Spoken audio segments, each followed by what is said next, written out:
And at this time, we're going to ask each member of the committee to identify themselves by name and whether or not, and to state for the record that they're present.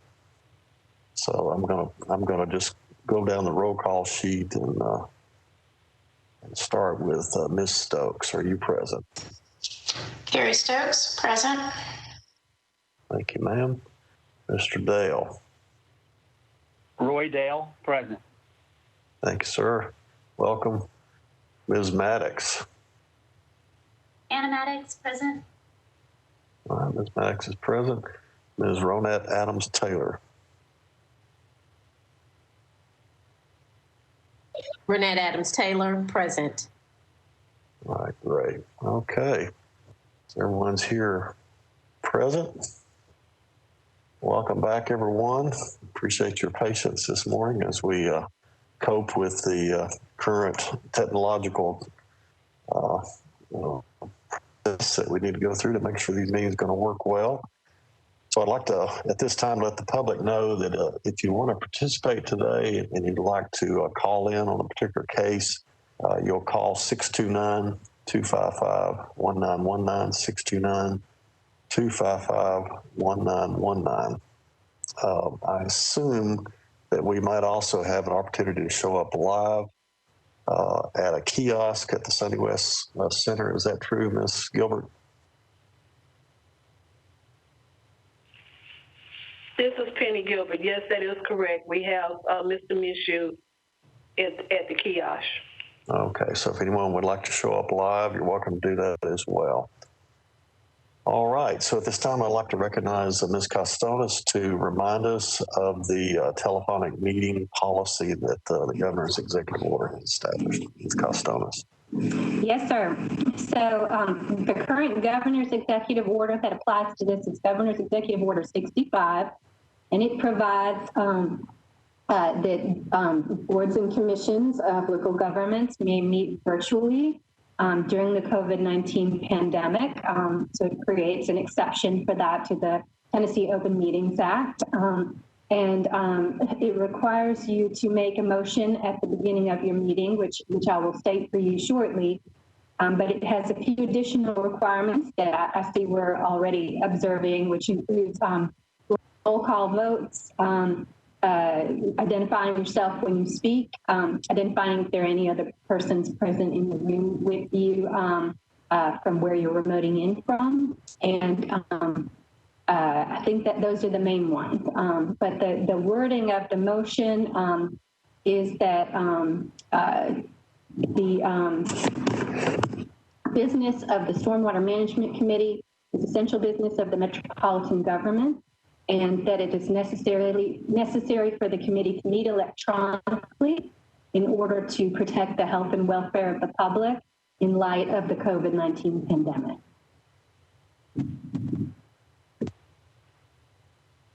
Okay, thank you, Ms. Costonis. So at this time, I'd like to remind each of our commissioners that it's important that you electronically raise your hand when you want to be recognized.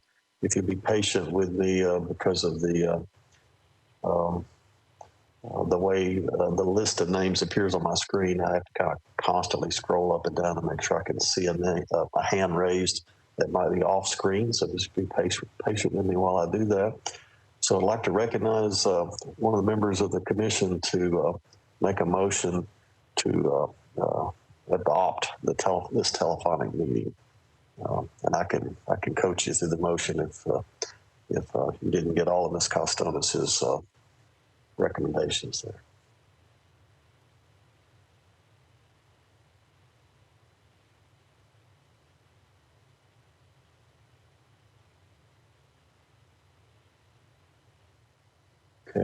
Okay, Ms. Ronette Adams Taylor. See if I can get this correctly. I make a motion that the meeting for December the 3rd, the Stormwater meeting for December the 3rd, 2020 be held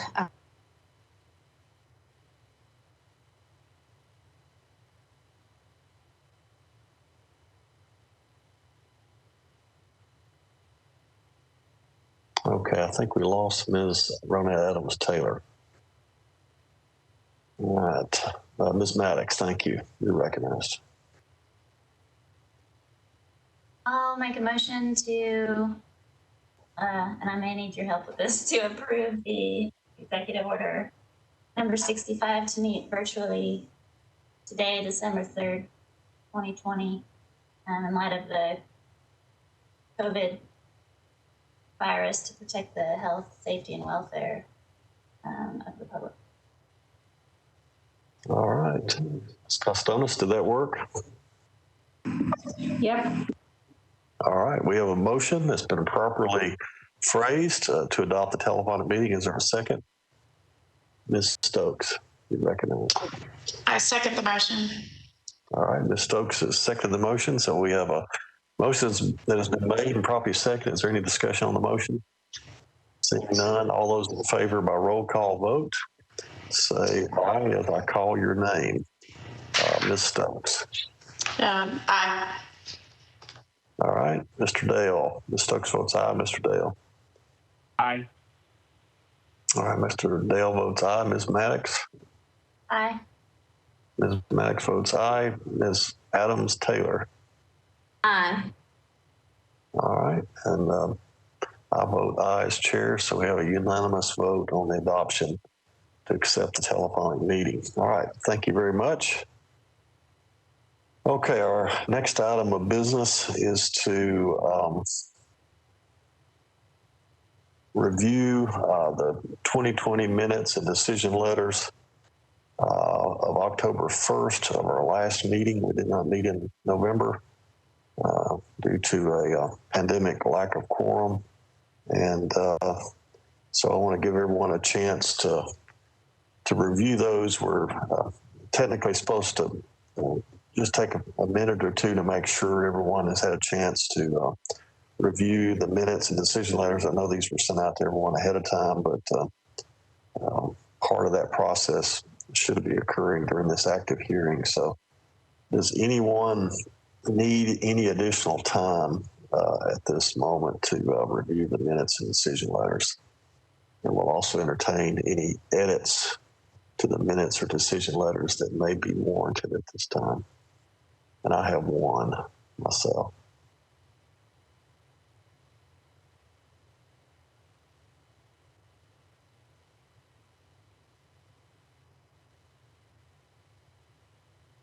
All right, seeing no one asking for additional time, I don't see any hands raised. Let me state one opportunity for an edit that I noticed, and Mr. Dale made this motion originally, but there's a couple of things that I think just need one thing needs to be clarified and one thing needs a little bit of editing. On the conditions, I think it's clear, if you remember, Mr. Hunt encouraged us in the last meeting to make sure we got the details of the conditions in the decision letter right. But condition number 7 says additional mitigation in the form of an additional 202 trees shall be planted with the placement timing coordinated with stormwater staff. That is in addition to the original number of trees that they proposed in their original application. So does anyone remember the total that would bring the total amount of trees to? Anybody on staff?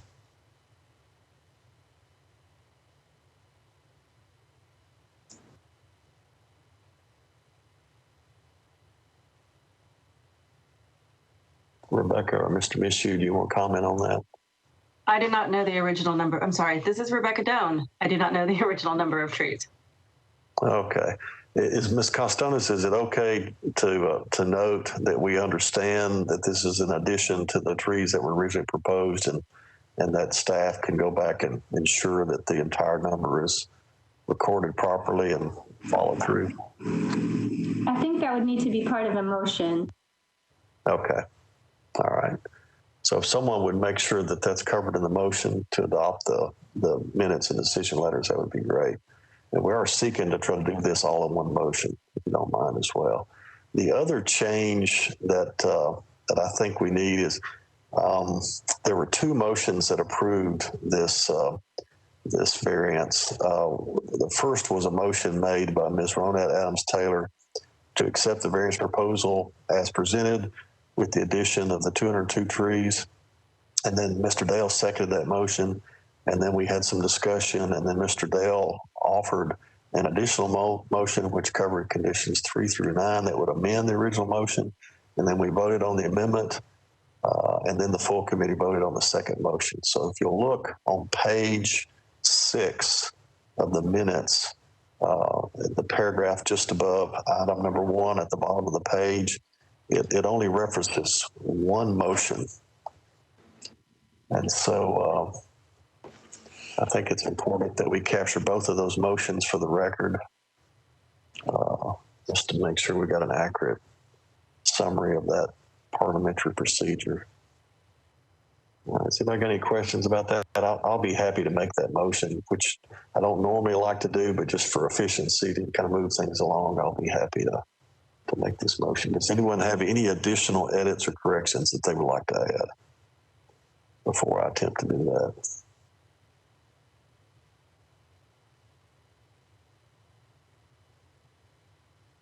All right, seeing none.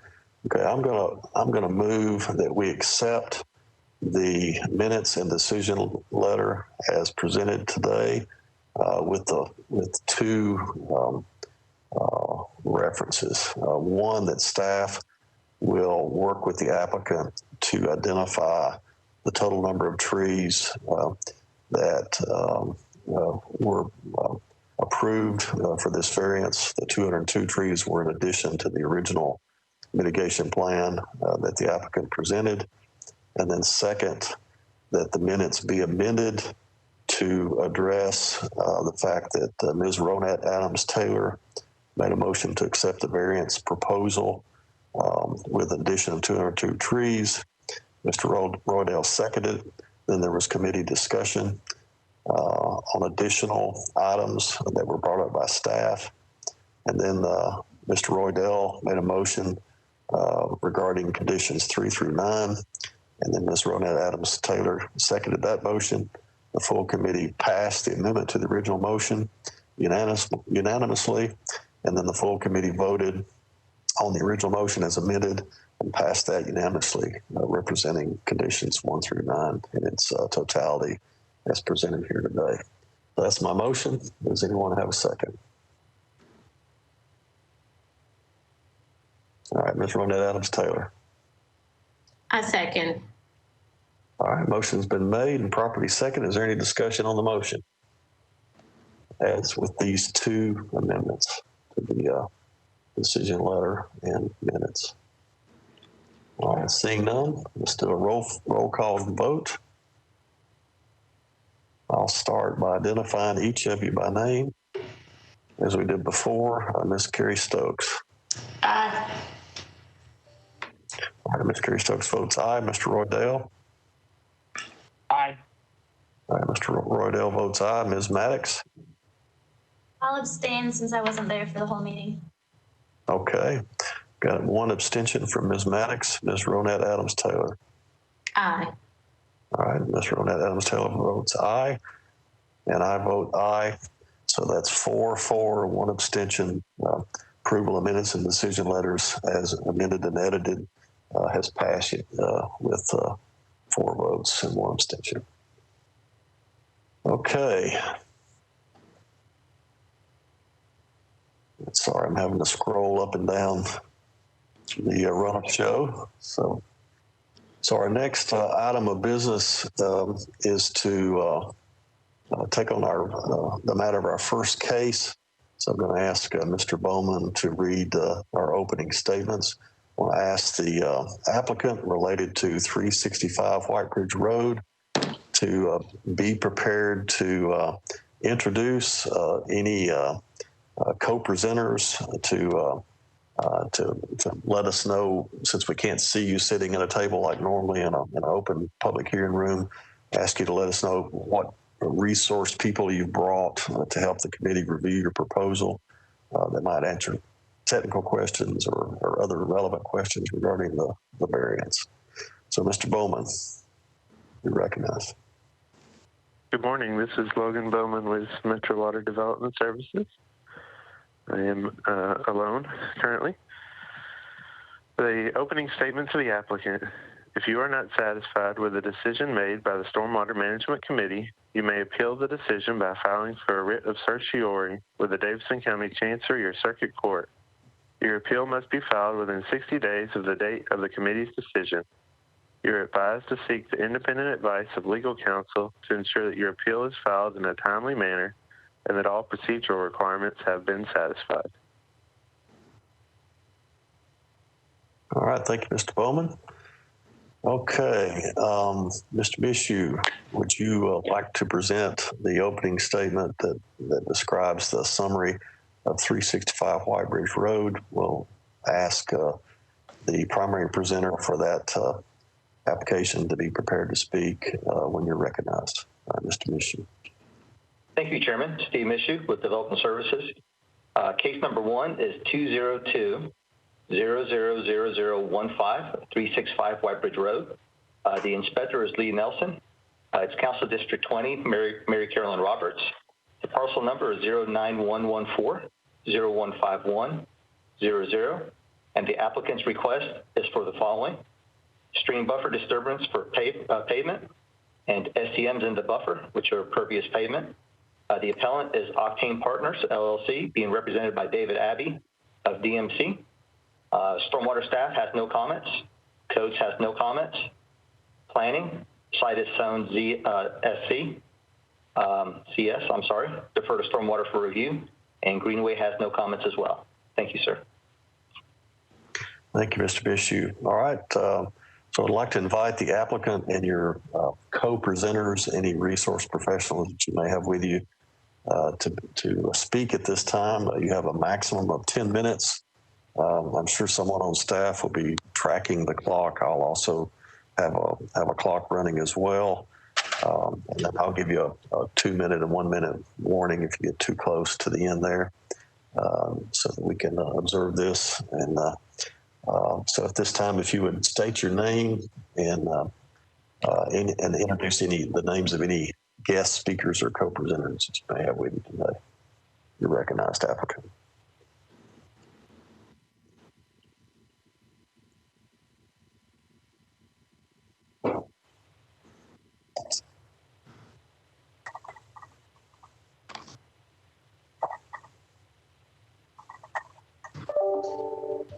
Okay, we're looking for the primary presenter for 365 White Bridge Road. Are you present?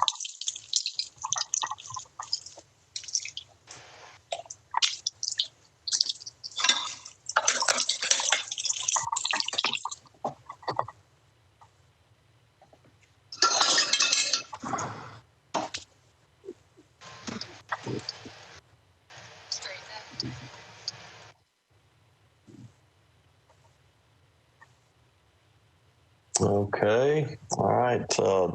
Has anyone on staff got a recommendation about the applicant? Ms. Gilbert, do you know if the applicant is connected? This is Penny Gilbert, Metro Water. We're showing that he has his hand raised. And he's unmuted too. And we have unmuted his phone, so he should be able to speak. If so not, that's David. So David Abbey is who I see. Mr. Abbey, can you hear me?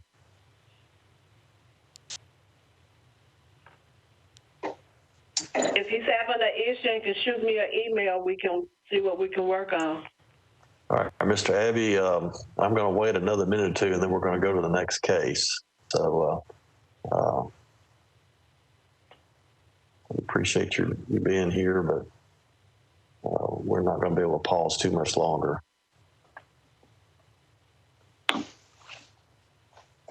And Ms. Stone, if you're having any difficulty in displaying the materials, I'm looking at a black screen myself.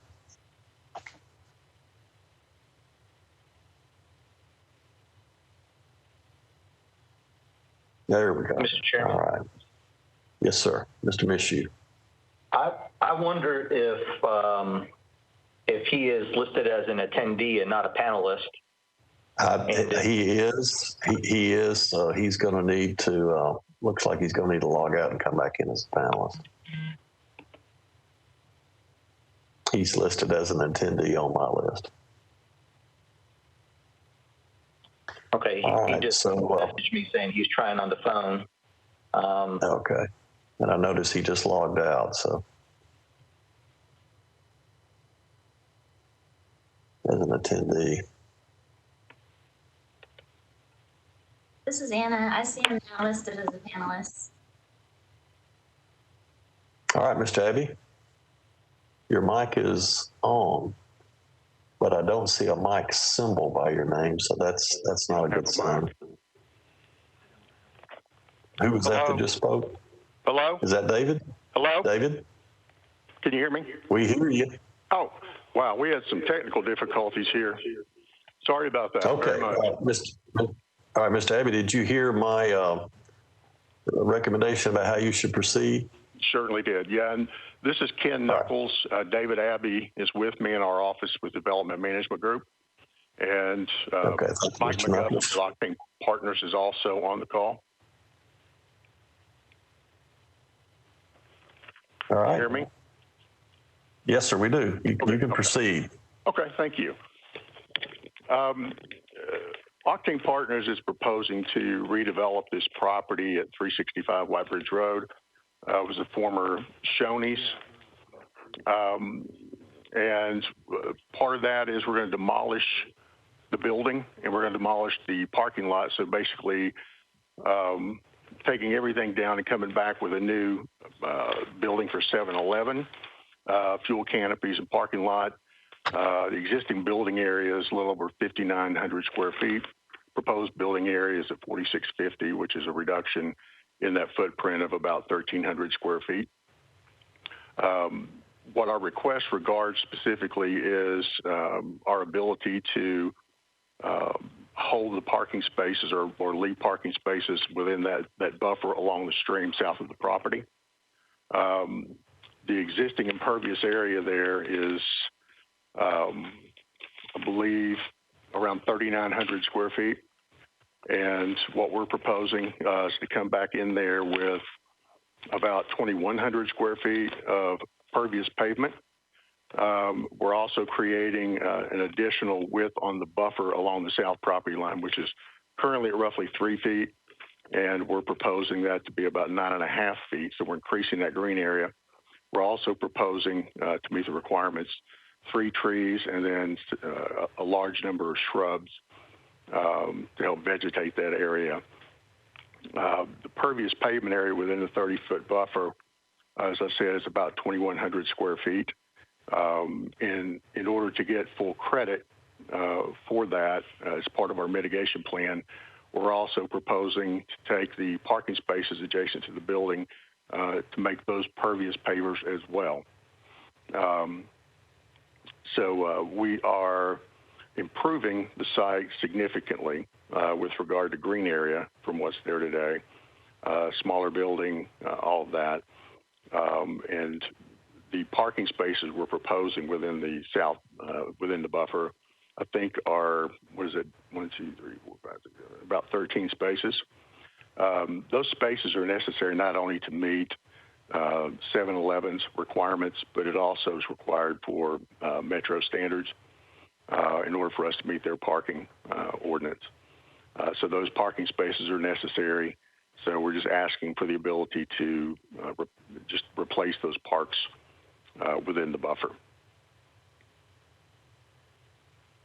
Okay, is that your presentation, Mr. Knuckles? Yeah, for the most part, I'm happy to answer any questions. I think you get extra points for being under 3 minutes. So, all right. Well, this one hopefully is pretty simple. Well, I take just from my perspective, I appreciate very much the effort you've made to use these durable, permeable pavers and the additional landscape features, the expansion over the current buffer, the reduction of the footprint of the previous building. I don't know if you know this, but if I remember correctly, I think the Chief Joe Casey Police Precinct is near there. Mm-hmm. And this is a little higher quality previous paving than I think Metro installed over there. So Well, and I'd like to commend, tell Steve Mishu, we appreciate the guidance and feedback we got along the way as we were developing the plan. Excellent. Yeah. All right, fantastic. All right. If unless you got anything else to present at this time, I'm going to close the presentation period and move to public comments. Is that okay with you, Mr. Knuckles? Yes, sir. All right, thank you, sir. We appreciate it. Okay, at this time, I'd like to ask if there are any live call-in comments. Again, that number is 629-255-1919, 629-255-1919, and I'll check back in with you in a minute after we go to the kiosk. So, Ms. Gilbert, do we have anyone, or Mr. Mishu? Yeah, Ms. Gilbert, do we have anyone in the live call-in queue? This is Penny Gilbert, Metro Water. We do not have any calls. All right, thank you, ma'am. Mr. Mishu, do we have anyone at the kiosk? There is nobody at the kiosk that is trying to speak on this case. Thank you, sir. All right. I'm going to pause for just a minute and give people time to see if they want to call in. Mr. Bowman, I'll go ahead and recognize you to read any email comments if any of those have been sent in. This is Logan Bowman, Metro Water Development Services. We did not have any emailed comments on this case. All right, thank you, Mr. Bowman. Ms. Gilbert, I'm going to check one more time. Do we have anybody in the call-in queue? This is Penny Gilbert. No, we do not. All right. So if without objection, I'm going to close the public hearing portion of this part of our review of this variance proposal and open it up to the full committee to ask questions of the applicant. But before I do that, got a little ahead of myself. Let me just ask my standard question. Is Mr. Nelson here or who on staff can tell us if they are satisfied with the mitigation that's been proposed?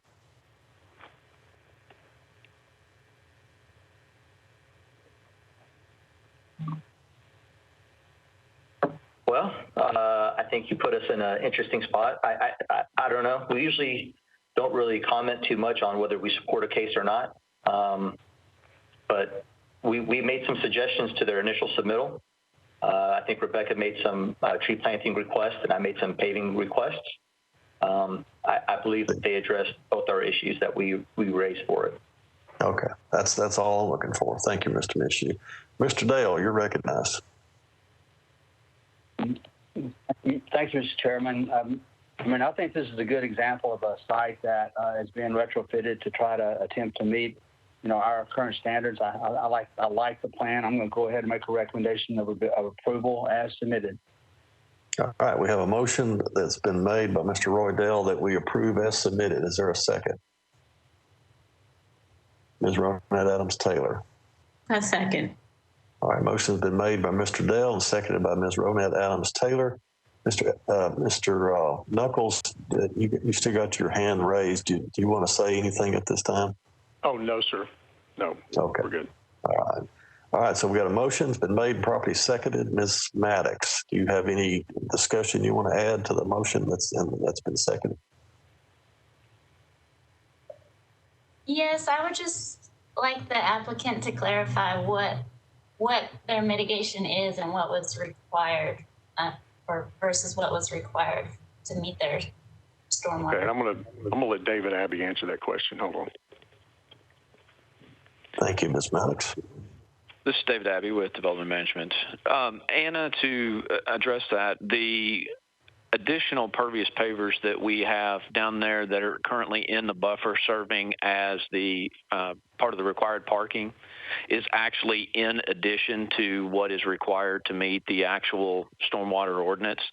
So the infiltration trench and the pervious pavers that we have at the building do accommodate and meet the actual requirements.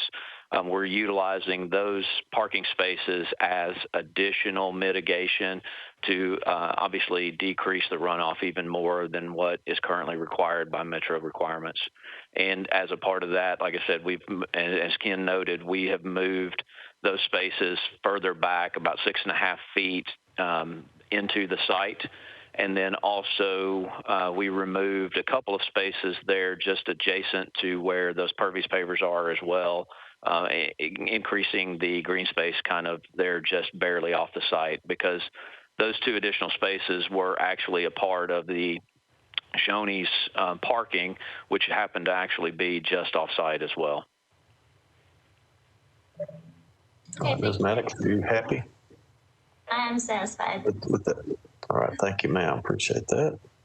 All right, so we've got a motion that's been made and properly seconded. Is there any discussion? Any further discussion?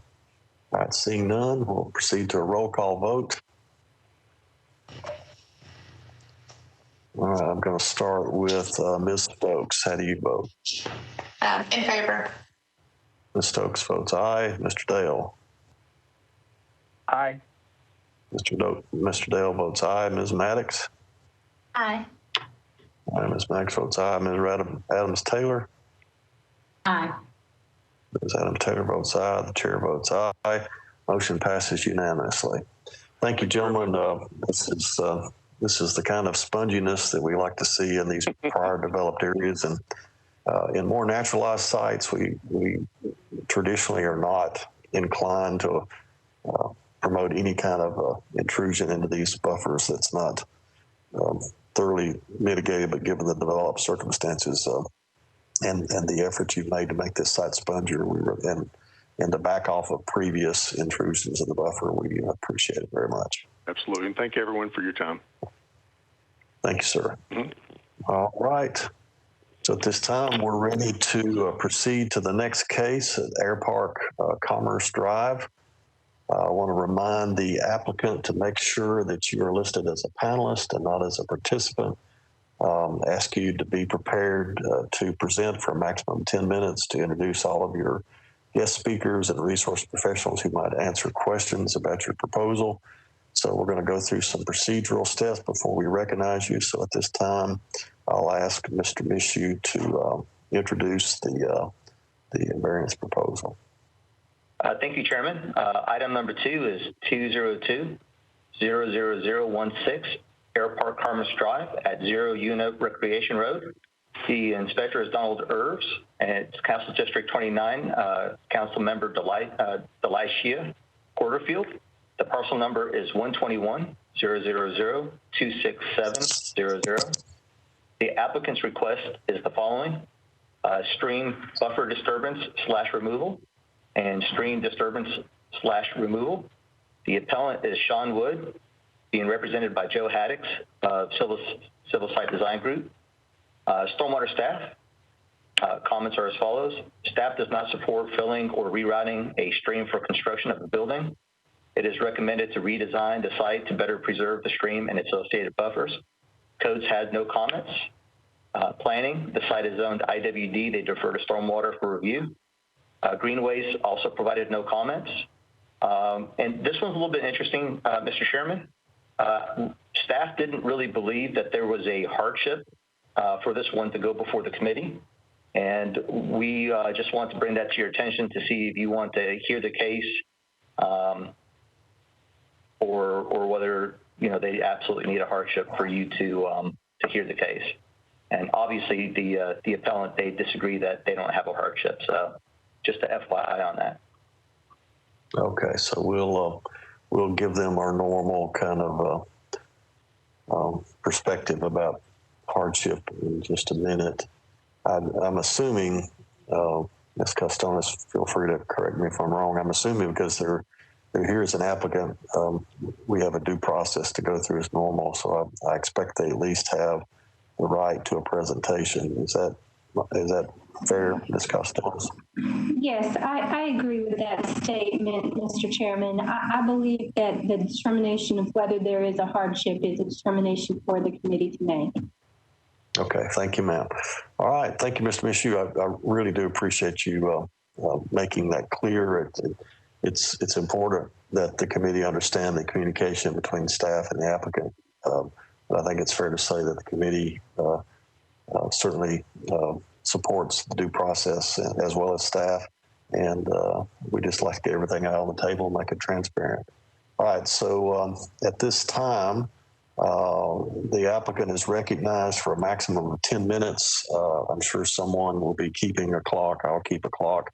I'll give you a 2-minute, 1-minute warning as you get close. Just ask that you have someone present your case. Someone be a primary speaker and introduce yourself first, and then introduce any other resource professionals you have with you who can add value to the presentation today, the proposal.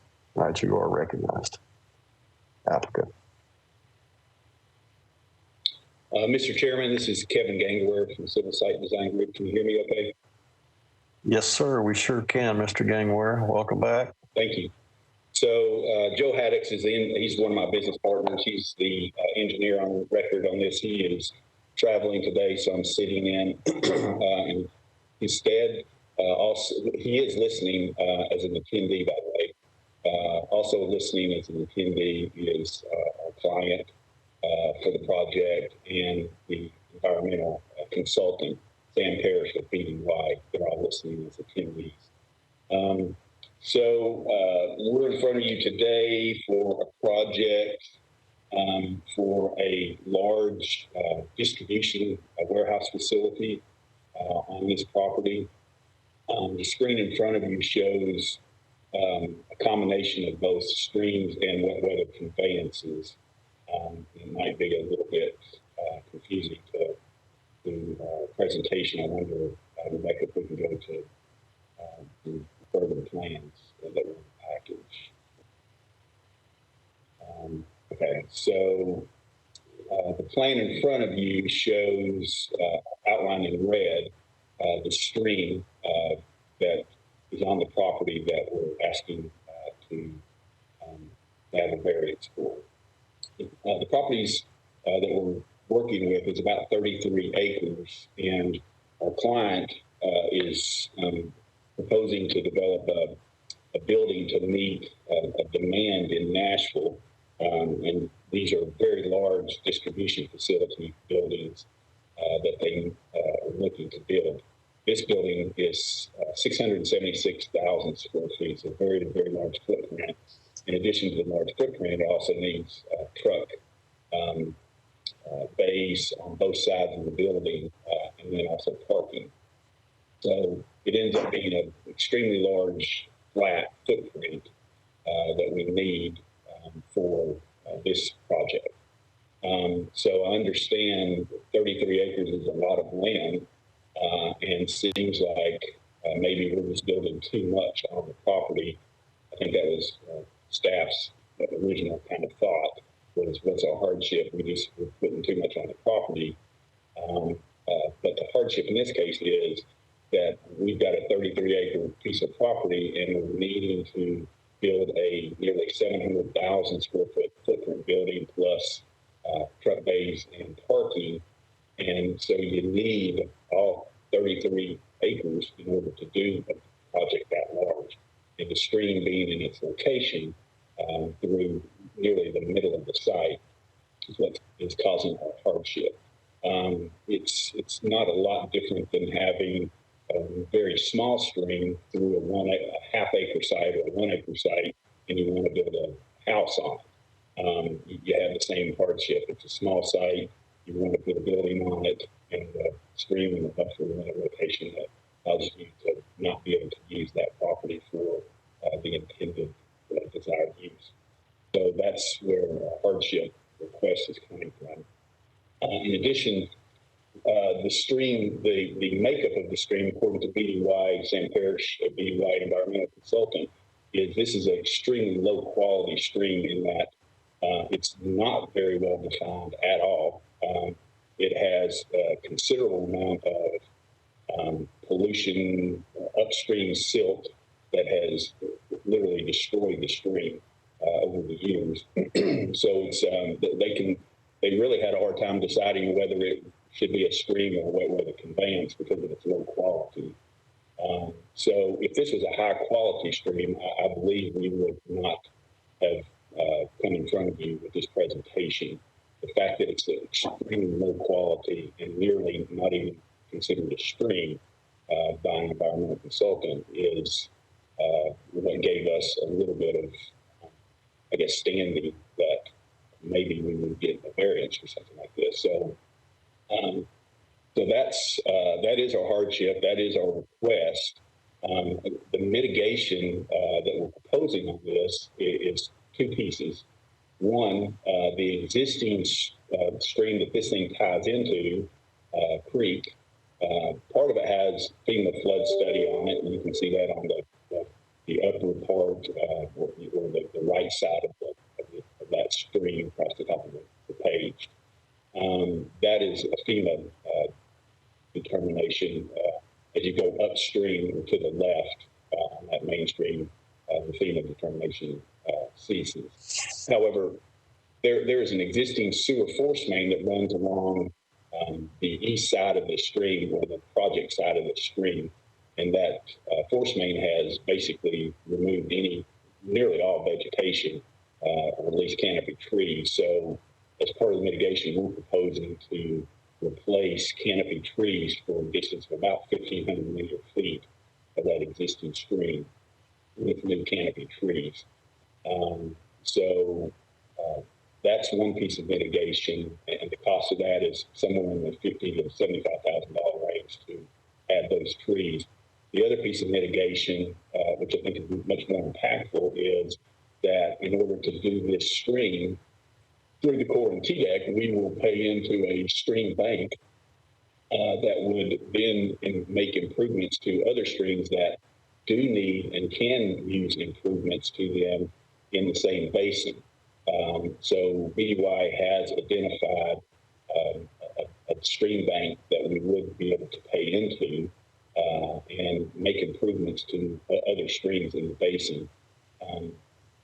They calculated that we would need to buy about 500 stream credits for this at a cost of about $1,500 per credit. So the cost would be about $750,000 that this project would pay to make improvements to another stream, a much better quality stream in the basin,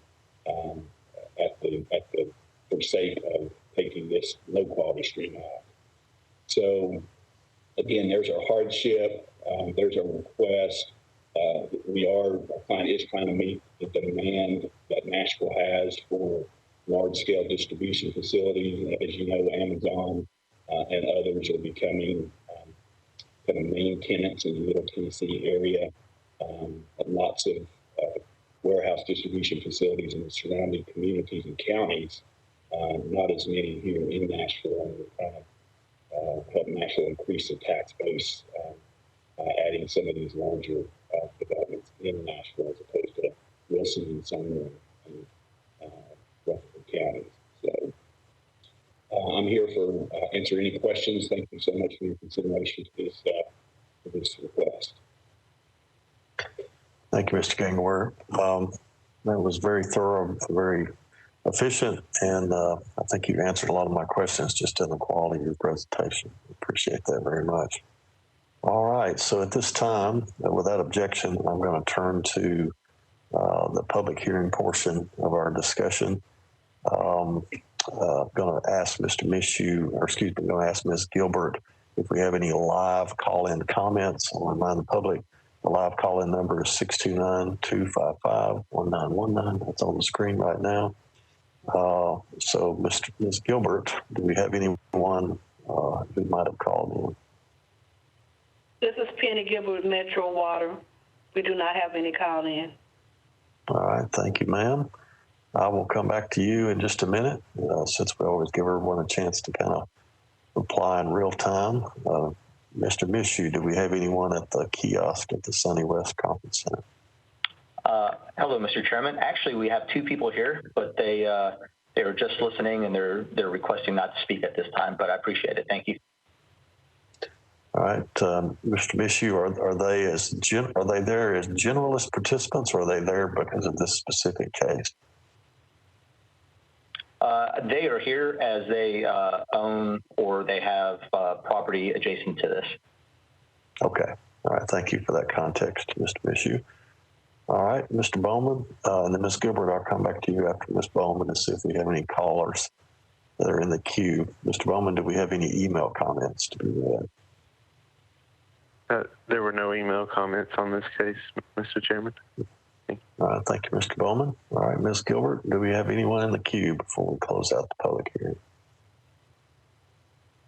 No, we do not. All right, thank you, Ms. Gilbert. So with that objection, I'm going to close the public hearing portion of this discussion. I'm going to make just a couple of comments before I ask the committee to weigh in. Again, reminding committee members, please just raise your hand electronically when you want to be recognized. On the issue of hardship, which since that was raised earlier, Mr. Gangware, you might not be aware that we had a case 2 or 3 years ago that went to the state appeals court that solidified by legal precedent by virtue of this case that the definition of a hardship is very closely aligned with what we'd have been advised was the precedent for the for zoning, for BZA type issues. Hardships are generally only defined as properties that have such topographic or geologic or hydrologic anomalies that could not have been anticipated in the design and the development and the features of the buffer ordinance. And so, the analogy I often use with people is that, sometimes having to stop at lots of stoplights can feel like a hardship because we've got to stop, but we do it because it meets a public purpose. And so there are certainly different times of normal hardships, but in the case of the legal definition for cases that come before us, we're limited to a fairly narrow definition of hardship in this case. So I'd have to agree with staff that hardship is not going to be a valid reason here. I know as a former board member, you're aware that we are allowed to consider historic structures in these type of cases. We don't have those present. One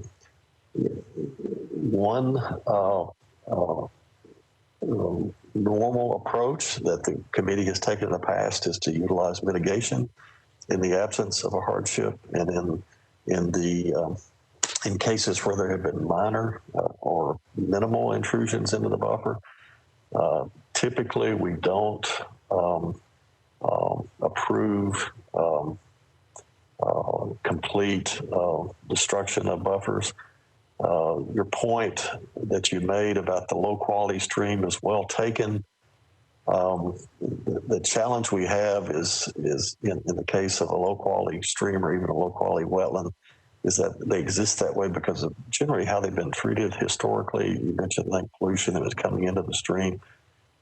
It's kind of like finding an antique car at a junkyard. It's a low quality antique car when it's got rust all over it, but somehow someone sees an opportunity to bring that low quality vehicle back to a pristine state. So we tend to look at natural resources the same way. That being said, your mitigation proposal is significant. The fact that you're trying to add value to an adjacent stream that probably is not going to be enhanced any other way is a reasonable way to propose mitigation in this case. I'm also very familiar with stream mitigation bank programs. I was wondering if this particular proposal might rise to the level of other mitigation bank proposals that I have studied in the past. I actually participated in a wetland mitigation policy development process with the state many years ago. And so what you described seems to be pretty consistent with that. And that is no small feat and no small cost to achieve the mitigation you're discussing. So that's an interesting point that you bring up. So with that, I'm going to open it up to the committee to ask questions and to weigh in from their perspective. I can't say I really know how I feel about this at the moment. I'd like to see photographs of the actual stream site. I'll have to add that headwater streams do have a little more significant value than lower order streams. The streams further downstream from there, because they move water slower, they infiltrate water more efficiently. They also remove nutrients more efficiently. So we really hate to lose headwater streams in any circumstance. But so Ms. Doan, if you could kind of zoom in on each of those individual photographs of the stream, I think that would help our audience and the committee members as well. So it looks like they are vegetated to some degree from those photographs. So Mr. Dale, you're recognized. Thank you, Mr. Chairman. I've sort of been thinking about this subject a lot lately. I'm not sure exactly why. I was on a project site the other day that was almost undevelopable because it had a stream on it, and it was a very low quality stream. So if I was to go to the state and I was to obtain approval to mitigate that through stream bank credits or some other form of mitigation, it seems it's difficult for me to think that if the state was approving that, and that I would have to go to the Stormwater Committee to get a variance, only be denied based upon what I would consider to be maybe a narrower interpretation of hardship. And so if I was to look at this in almost a public fashion, let's say this piece of property was across from downtown and we wanted to build a new stadium and it had a situation like this in it, I don't think we would say that's an undevelopable piece of property. So if an applicant has gone to the state and he has been granted approval for mitigation in some manner to remove, relocate, or otherwise build over what's indicated to be a stream, I'm not sure that's even I think maybe we should be considered in a different light. Maybe it's not even considered to be an item that we're looking at based upon hardship. And maybe we shouldn't be looking at it at all. If the state's recommended approval of it, maybe it's not a staff level thing. I'm struggling with this, and I have struggled with it for several weeks now. So that's my initial perspective of this. I'd really like to hear what everybody has to say. Thank you. Thank you, Mr. Dale. I think this is one where it'd really be helpful to hear from each committee member. So Ms. Maddox, you're recognized. I feel the same as you and Roy. Really, I'm having a hard time seeing the hardship. I don't think it's really a valid hardship, but I do agree that the mitigation is kind of offsetting what they're doing, and if the state is approving it, yeah, I don't know. I'm struggling as well.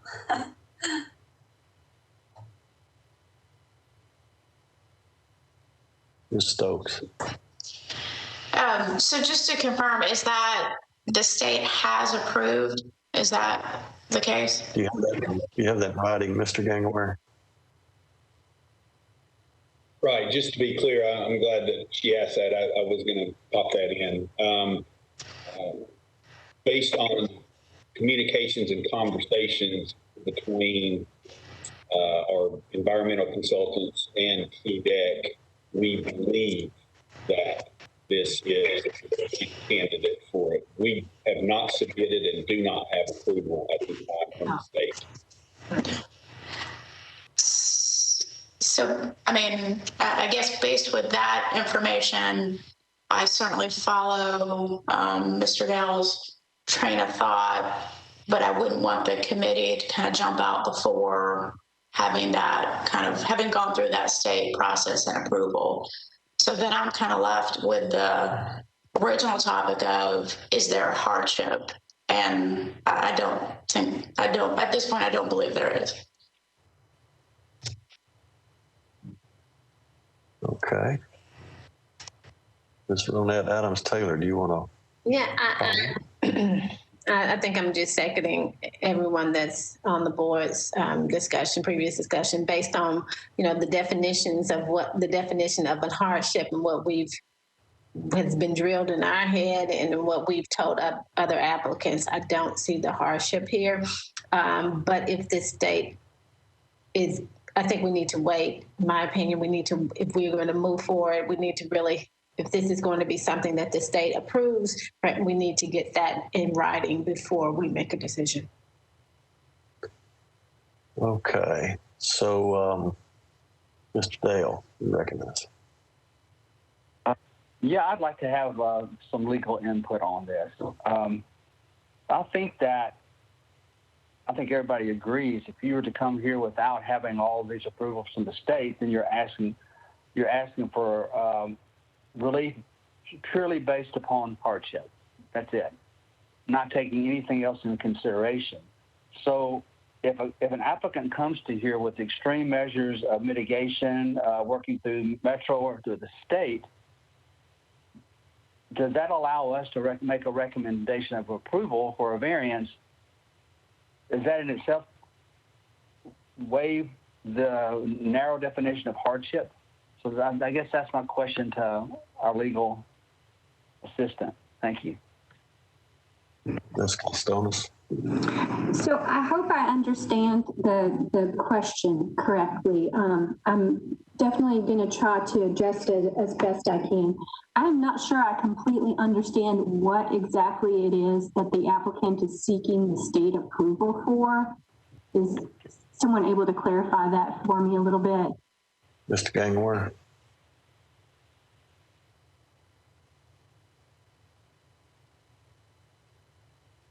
Sorry, I was clicking the wrong microphone. I apologize. Ms. Costonis, this is a stream, albeit low quality. It is a stream. In order to do work on a stream, PDEX approval. In this case, we would be encapsulating the stream, removing it. So that's stream PDEX jurisdiction. So we have to have approval. And we will go to them for approval. And we can come back to you guys after we have their approval. You can approve it based on us having PDEX approval. But when I get a second, Mr. Chairman, I do want to talk about hardship criteria when you have a second to allow me. Thank you. Okay, thank you, Mr. Gangware.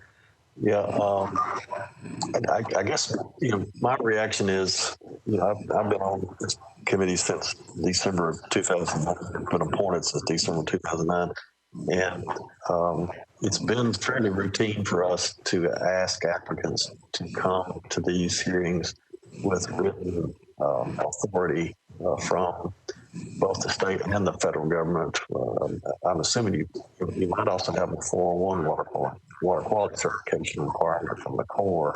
It's on this as well, but I'll comment on that as well. But it's been our routine tradition to request that of other applicants.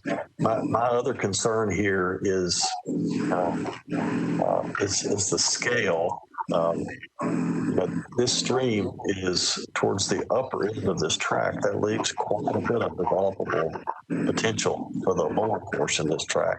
It's the size of the building that's creating the hardship for the stream in this case. If you'll let me use that broader definition of hardship that you're using it for your proposal. But so we have denied residential applicants from encroaching on buffers, which are normally not encapsulating a stream at all. If we grant this, even with mitigation, we're doing something that we typically don't do for residential applicants. So I'm really concerned about how this looks in relation to other proposals, because if we just keep chopping up these resources, and mitigating and improving resources that need improving, eventually we're going to end up with fewer stream miles, fewer buffers, higher quality remnants, but a lower quality system overall. We're really not going to get a net gain when we start calculating more streams to mitigate the quality of the one.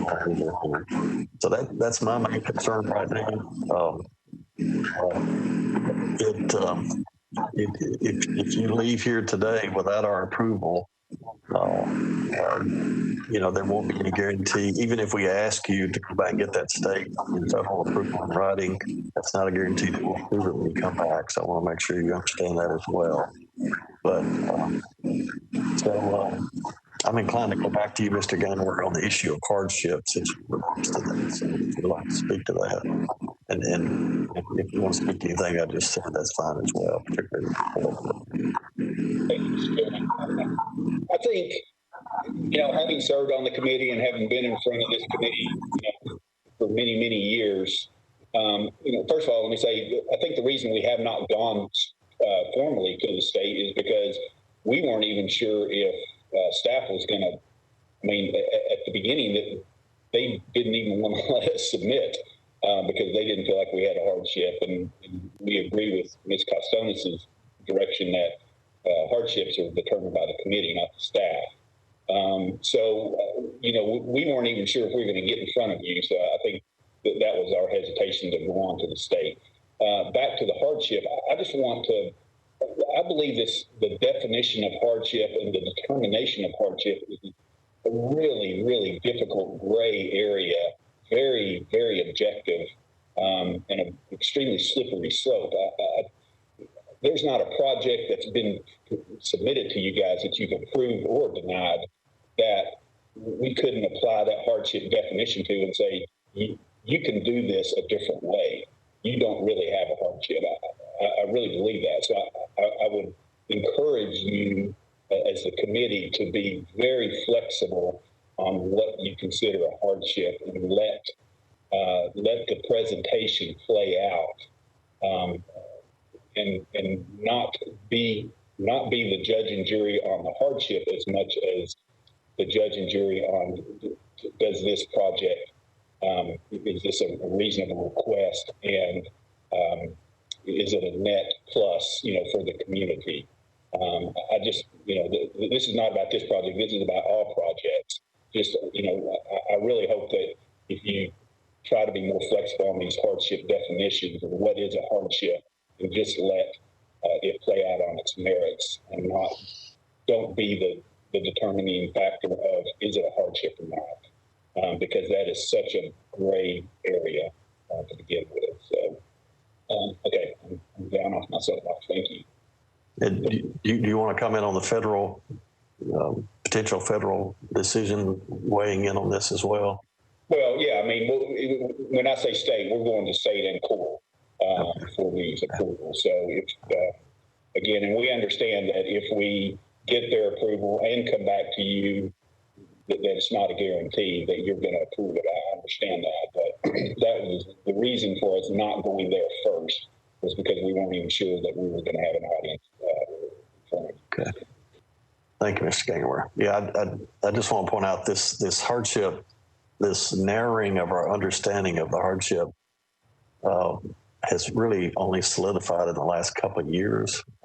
And it was predicated on the fact that we didn't have a stormwater precedent in the state, and now we do. So it's not as if we can arbitrarily broaden a fuzzy understanding of hardship that is now judicially clearer than it used to be. We can always make a wrong decision that gets turned over in court by an opposing view as well. So just want to make sure you understand that too. All right. So I'm inclined to recognize Mr. Parrish just because I haven't called on him yet, and then I'll go to Mr. Hunt and then Mr. Dale. Mr. Parrish, do you want to be recognized? Yes, this is Sam Parrish with BDY Environmental, and we are the consultant for the applicant in this case. And so I am the one that made the stream determination. And so just getting at what Ms. Costonis asked and what Kevin has already stated, the process would be to get a individual aquatic resources alteration permit from the state of Tennessee, which would include a full evaluation of alternatives analysis, buoyancy minimization, kind of a socioeconomic analysis, all the things that go into that. And then that same process would also play out in applying for and obtaining a individual permit from the U.S. Army Corps of Engineers. So we would satisfy both the state and federal regulations in terms of mitigating and justifying impacts to this feature with the proposed project. And then just getting at what some of the things that Kevin said is, I think it's important to understand, like you said, this is the upper portion of this watershed, but I think when you look at some of the aerials and other things, you can clearly see that the upper portion of this watershed has already been impacted to some extent. The quality of the channel we're talking about, basically it's enkarst. The only reason that it was called a stream is basically from it's got kind of a bedrock sheet area that's fairly short and that then sinks into a, karst feature some way down. We didn't feel like there was a good place to break it, and that's why we really called the whole thing a stream channel instead of sort of a wet weather and a stream together.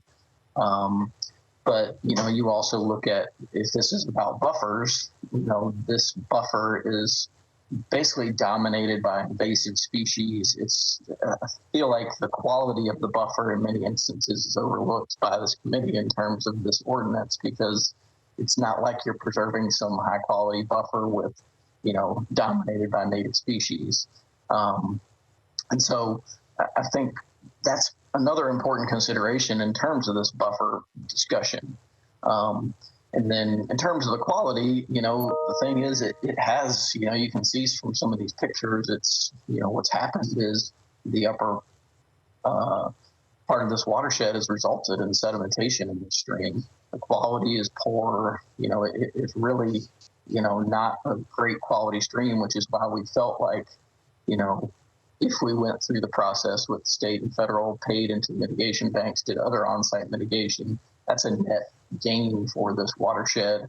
And also just the project itself is a gain for the city of Nashville. And that's what would be all stated in the application documents to the state and for Army Corps of Engineers. So I just wanted to make those points because I think that's important. And then, the mitigation part of this, when you buy into a mitigation bank, it does include buffers along those streams that you are buying into as part of that mitigation bank, I'm sure you're well aware of. So that in something should kind of offset the impact to this buffer on this site, and probably the streams most likely on a mitigation site are going to be much nicer than what's on this site. So I think I just wanted to make those points in terms of the quality, the buffer, and some of these other permitting processes, just so you guys are 100% clear on that. Thank you, Mr. Parrish. Yeah, I just hope you also appreciate that that our main goal is to protect the foundational attributes of the resource. Once it's encapsulated, no one could go back and improve it. And there's also some concerns that mitigation banks, because they're human managed and human created, they do have their own challenges. So we're just trying to preserve what the ordinance is asking us to preserve, and it doesn't really dictate by quality. It dictates by the physical presence of the stream and the buffer, which creates future opportunities for it to be improved as well. So, but we do appreciate your comments. All right. Let's see, Mr. Hunt, I had you next, and then I'll go to Mr. Dale. Good morning, Mr. Chairman. This is Michael Hunt. Can you hear me? Yes, sir.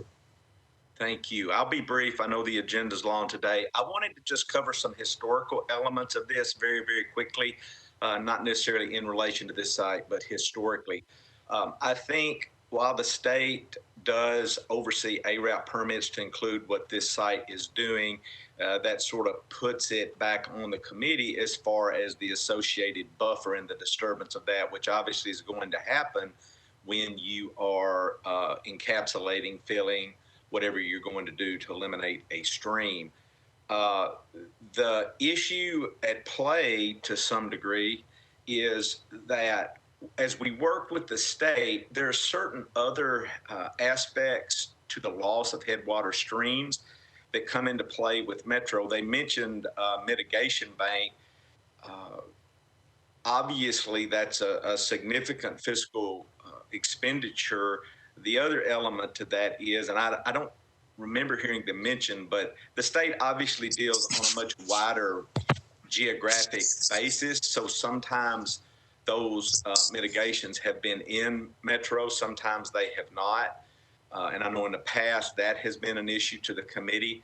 The other thing that staff has talked to state staff about on this issue is the fact that certain 303D listings for streams often cite impervious urban areas. And we've even talked to them about the fact that is there any way for them to flag properties where they grant permits to eliminate streams, but then list the downstream segment for impervious areas that got approved by the state. So there are those issues, but really the issue is before the committee is approving that buffer. This has come up several times in the past, but there is a little bit of a disconnect between what the state does sometimes and then the listing of streams and how the local jurisdiction then becomes responsible for some of those impacts and the loss of headwater streams. I'm not an expert on state ARAPs, but I do know that these do get approved fairly regularly. So the implications of a policy whereby a TDEC approval for a stream relocation or elimination waives the need to go to the committee would be significant from, in my humble opinion, from a stream loss perspective in Metro. Yes, sir. Thank you. Thank you, Mr. Hunt. Thank you for that that additional historical insight. I do think it's fair to say, particularly for our listeners and for the applicant, that there are different layers of public policy interest here. The state has its public policy interest. Metro government and its citizens have gone through a due process to create a buffer ordinance that adds additional public interest and will to protect buffers in a way that the state doesn't. And historically, we have valued local decision-making more than we have valued higher-level decision-making when it comes to local values and priorities. And so appreciate that perspective, Mr. Hunt. All right, Mr. Dale, you're recognized. Thank you. I pretty much agree with what everybody's saying. I mean, everybody's, has good points. I think first I would say is from the staff perspective, I think staff was proper in their recommendation that this did not meet hardship. I think so. I think I'd have to say that. But I also think that an applicant should have the ability to come to the committee if they had extreme measures of mitigation. And for instance, I like to take things in extremes. I could tell a long story. Back in the mid-'90s when I was on the council, we had a downtown thermal facility, if you remember that. And the administration wanted to extend their contract to put more money into it, and I just couldn't understand it. So I stood up and said, look, are we still going to have that down there 100 years from now? I failed. I think I lost by one vote. But from this perspective, let's say that this applicant came to us and said, you know what? We want to mitigate this. We're going to put a rain garden in every property in Davidson County. We'd probably say, yeah, I mean, that's pretty good. I don't think we would just deny them based upon a narrow version of a hardship. So I don't know that helps Kevin at all, but I feel that if you do have proper mitigation, and I'm not saying that approval from the state reaches that level, I don't know. But I guess that what I'm feeling is that I would not discourage someone from coming to this committee on a narrow context of hardship if they have some extreme form of mitigation. I think you could technically say the presence of the stream is a topographic thing, and that's a hardship in itself. So I think hardship is in the eye of the beholder. But I would make a motion on this or I would ask the applicant to defer this or withdraw this. Probably they'll have to look, into themselves to determine whether or not they think they have enough mitigation to justify this. But I think that's where it stands. This committee is not going to approve this just solely based upon hardship. Okay. So, Kevin, I would ask for you to consider deferring this. Mr. Gangware, do you want to respond to that? Yes, sir. Mr. Gangware, you're recognized. Sorry. Thank you, Roy, for that. Thank you, all of the committee members, for your comments. We would welcome going on to the state and seeing, do we have their approval? I understand your point, Mr. Chairman, about the local government having, a different agenda on some of the environmental items than the state does, and I get that.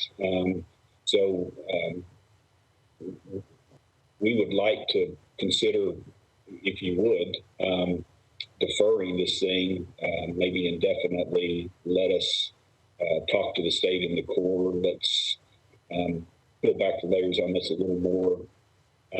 Again, we're hanging our hat that this is an extremely low quality stream, and that what the committee may be granting a variance on is, a marginal consideration as opposed to a quality stream or a standard stream. So we would request a deferral if the committee is so inclined to allow us that. Yes, Mr. Gangware, I think we're limited to a 30-day referral. So if you withdraw it, Ms. Costonis is, I think, ready to weigh in on this as well. If you withdraw it, you'll probably have to reapply. I think it'd be just a matter of submitting the same paperwork you submitted before with the additional paperwork of the state and federal information that you might bring back. But I just want you to be advised that if you withdraw it, it'll avoid you having to come back here in 30 days. Is that correct, Ms. Costonis?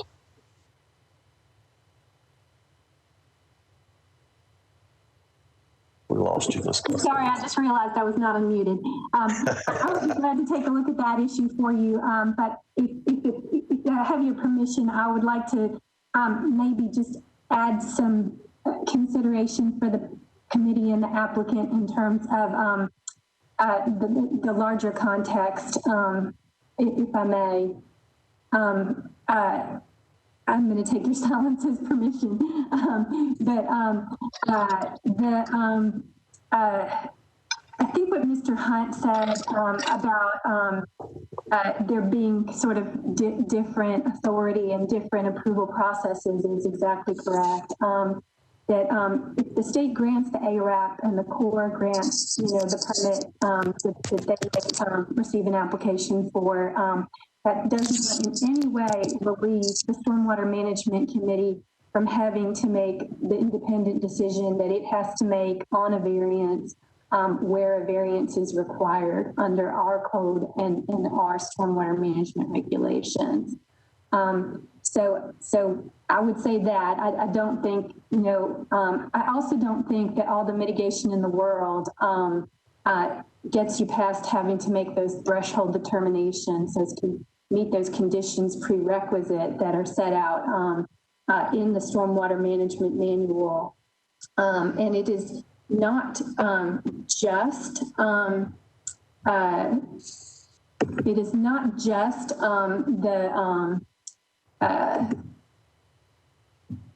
the exceptional hardship criteria. There are a few other criteria in the Appendix F of the Stormwater Management Manual in terms of when a variance should be granted. And another one of those is that variances shall only be issued upon a determination that the variance is the minimum necessary, considering the flood hazard to afford relief. And then there's also a requirement of a showing of good and sufficient cause, as well as the determination that the failure to grant the variance would result in exceptional hardship, and that a determination that the granting of the variance will not result in increased flood height. I did have another question for staff, which I think is my lawyer ignorance. So I would kind of defer to staff's expertise on this. I didn't see anything about the floodway on this. This is just such a small stream, it doesn't have a floodway. Is that a correct assumption? I don't know if someone from staff could just verify that for me. Makes a difference in terms of another metro ordinance, doesn't it? Yes, exactly. I'm thinking that's not an issue here, but I just wanted to make sure, and I didn't want to not ask the question.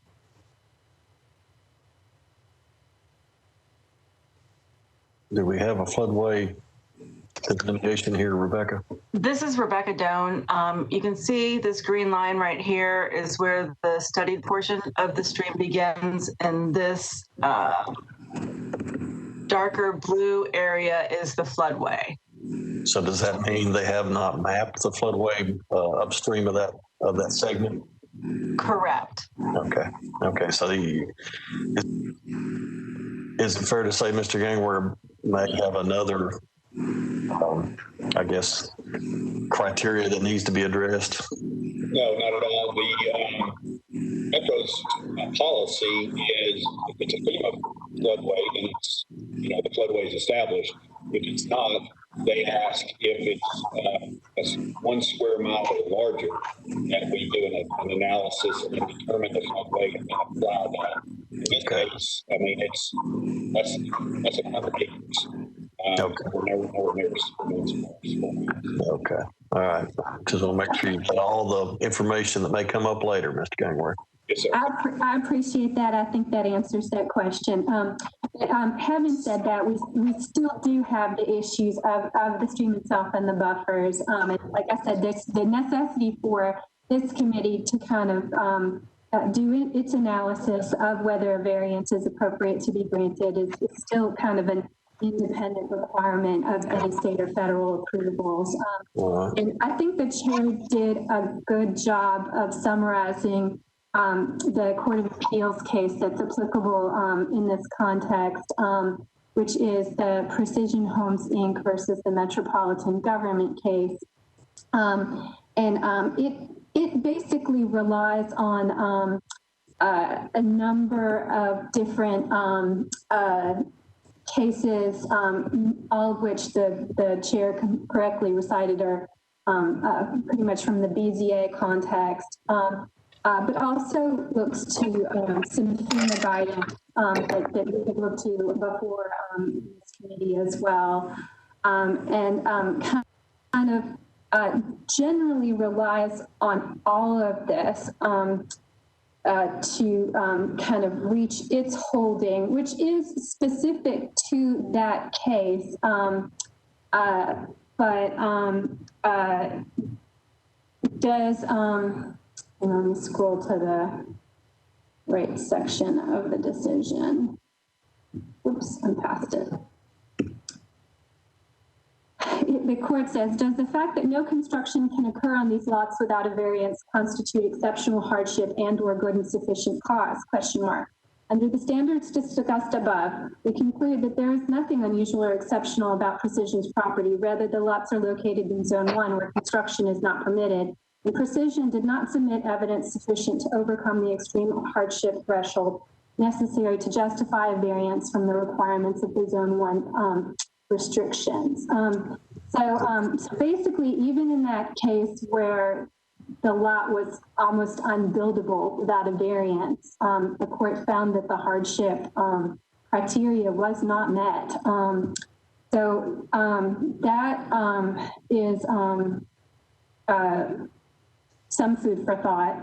And then there are various different cases the language of which is analyzed by the court deciding the precision homes case, that I thought also had some maybe helpful light to shed on this particular case as well. And if I can find it, there was a particular quote from another case that I thought. And if you could also comment on the withdrawal versus 30-day deferral option, that'd be great. I will. I am sorry, Mr. Chairman. I will get Sorry. that. I know we have a lot to do, but I just wanted to make sure that the applicant had all of this information and kind of going forward and deciding whether to proceed with the state and the federal government.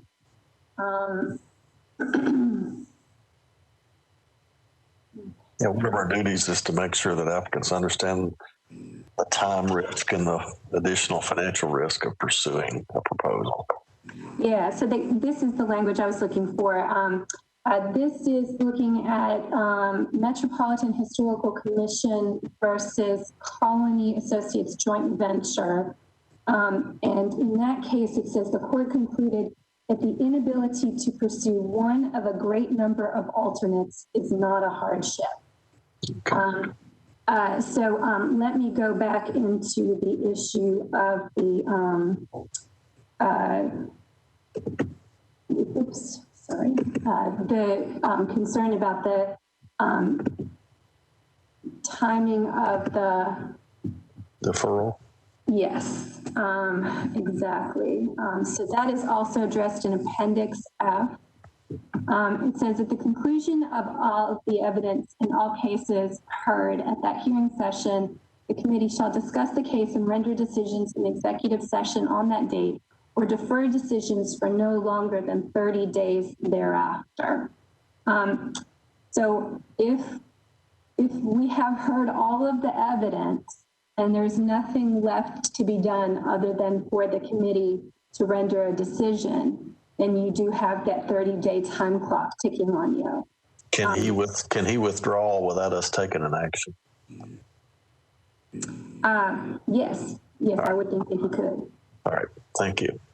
Okay, Mr. Hunt, if you don't mind, I'm going to try to deal with the issue at hand since we've got 4 cases in front of us. So unless you've got something really relevant to the deferral, I'm going to go ask Mr. Gangware if he wants to defer, and then I'll come back to you, Mr. Hunt. I do not. Okay, Mr. Gangware, do you want to withdraw to avoid the 30-day clock of having to come back? Yeah, I mean, I think withdrawal and deferral it's going to be about the same. All right, thanks. We'll withdraw. All right, thanks, sir. We submit. All right. So I'm going to use my prerogative to say this issue has been resolved by the applicant, by the applicant's independent decision to withdraw the proposal. So no committee decision needs to be taken. I'm also going to suggest that we take a 5-minute recess. If that's okay. Just because we've got a long, potentially long session in front of us. And so without objection, does anyone have any objection to us taking a 5-minute recess? Bathroom break, stretch break, that kind of stuff. All right. So let's come back here at 10 o'clock sharp, all right? Be right back. Everybody turn off your mics, please.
Mr. Galbraith?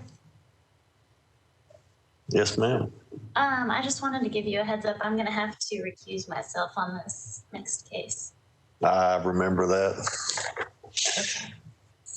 Your firm brought this to us before, didn't they? Yes. Yeah, I got to learn to quit bragging on you guys. Oh, we don't mind. Yeah, I know you don't mind. I love your all's rain gardens. You all do such a good job with them. All right. Okay, it's 10 o'clock. All right. Okay, so anybody else want to, Roy, you want a commercial? I'll do a commercial for you if you want me to. Okay. I'm good. Okay, so I'm Dodd Galbraith. I'm the chairman of the Metro Stormwater Committee. And this is our December 3rd, 2020 meeting.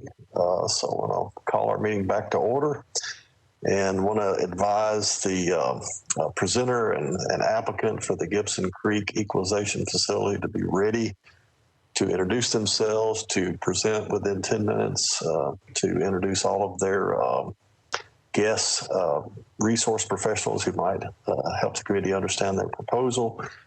So introduce everyone by name at the beginning when we recognize you to do so. So at this time, I want to ask, I think I'm pronouncing this right, Mr. Knopf or Ms. Knopf? Ms. Knopf, Jennifer Knopf. Thank you, Jennifer. You are recognized to give us a overview of the Gibson Creek Equalization Facility variance proposal.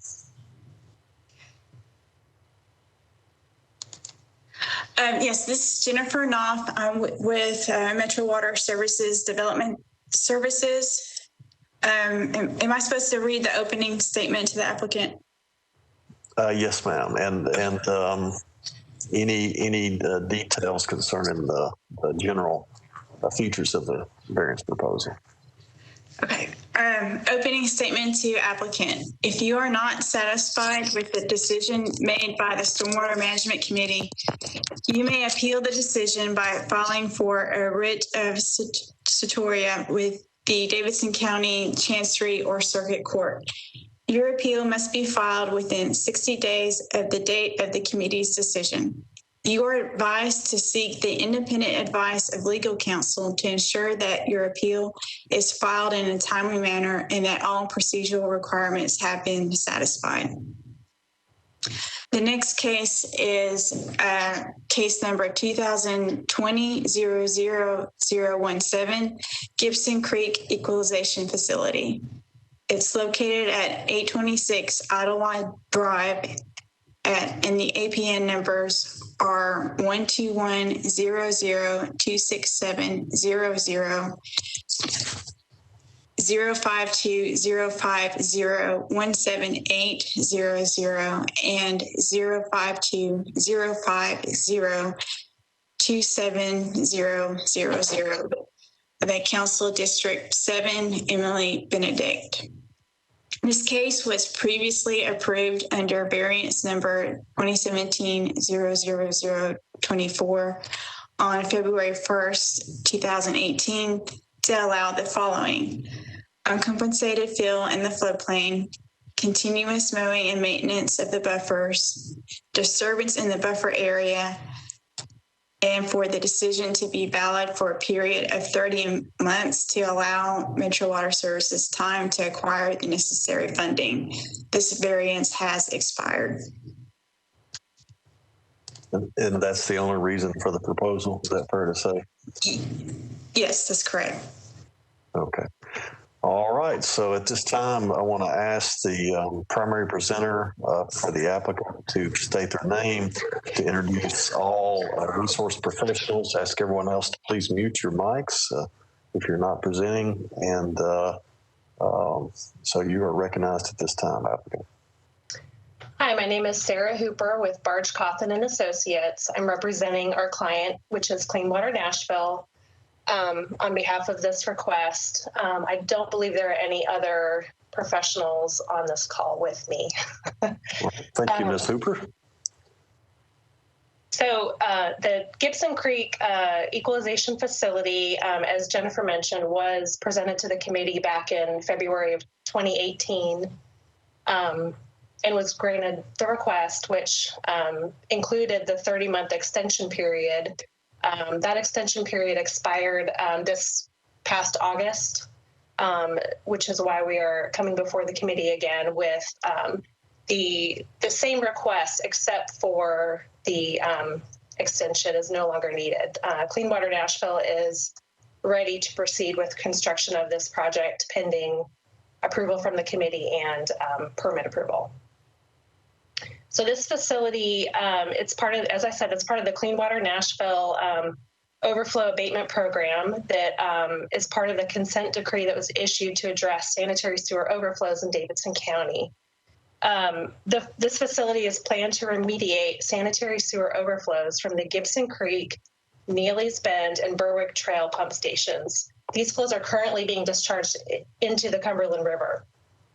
The tank proposed, just to note, nothing has changed on this plan from the initial request, but I'll go over it again for those that were not part of that presentation before. The tank is 190 feet in diameter. It has a capacity of 10 million gallons. It is designed for the 5-year, 24-hour storm event and is expected to be in service 8 to 10 times a year. There is also a diversion structure, which is actually what is creating the buffer disturbance shown on the plans. This structure intercepts incoming flows from the existing sanitary sewer main beyond the duty station's capacity and will direct it to the proposed wet weather pump station shown on the plan. And then the pump station will direct flows to the equalization tank until the duty station can catch up. As far as our hardship goes, we have a couple. Probably the primary one is that the entire property is located within the 100-year floodplain. And actually, only 3 acres of the 11-acre site are above the 2-year flood elevation. And the portion of the site that is above this elevation is the existing pump station, the access drive, utilities, and the proposed pump station.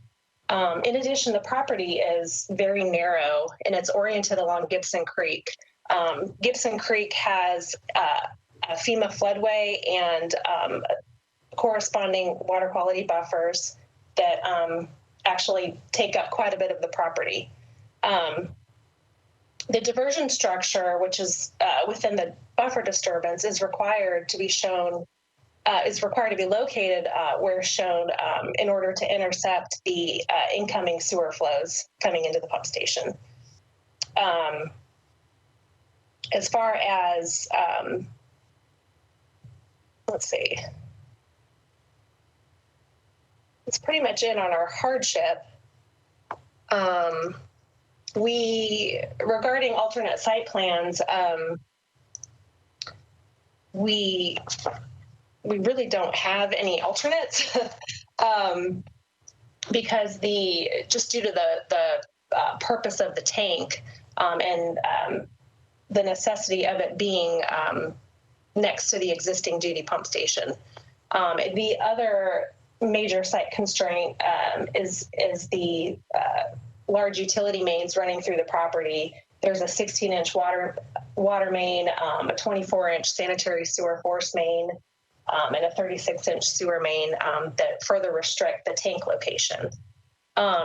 We have minimized the site footprint in order to, we've located the tank as close to the existing facility as possible to minimize that footprint.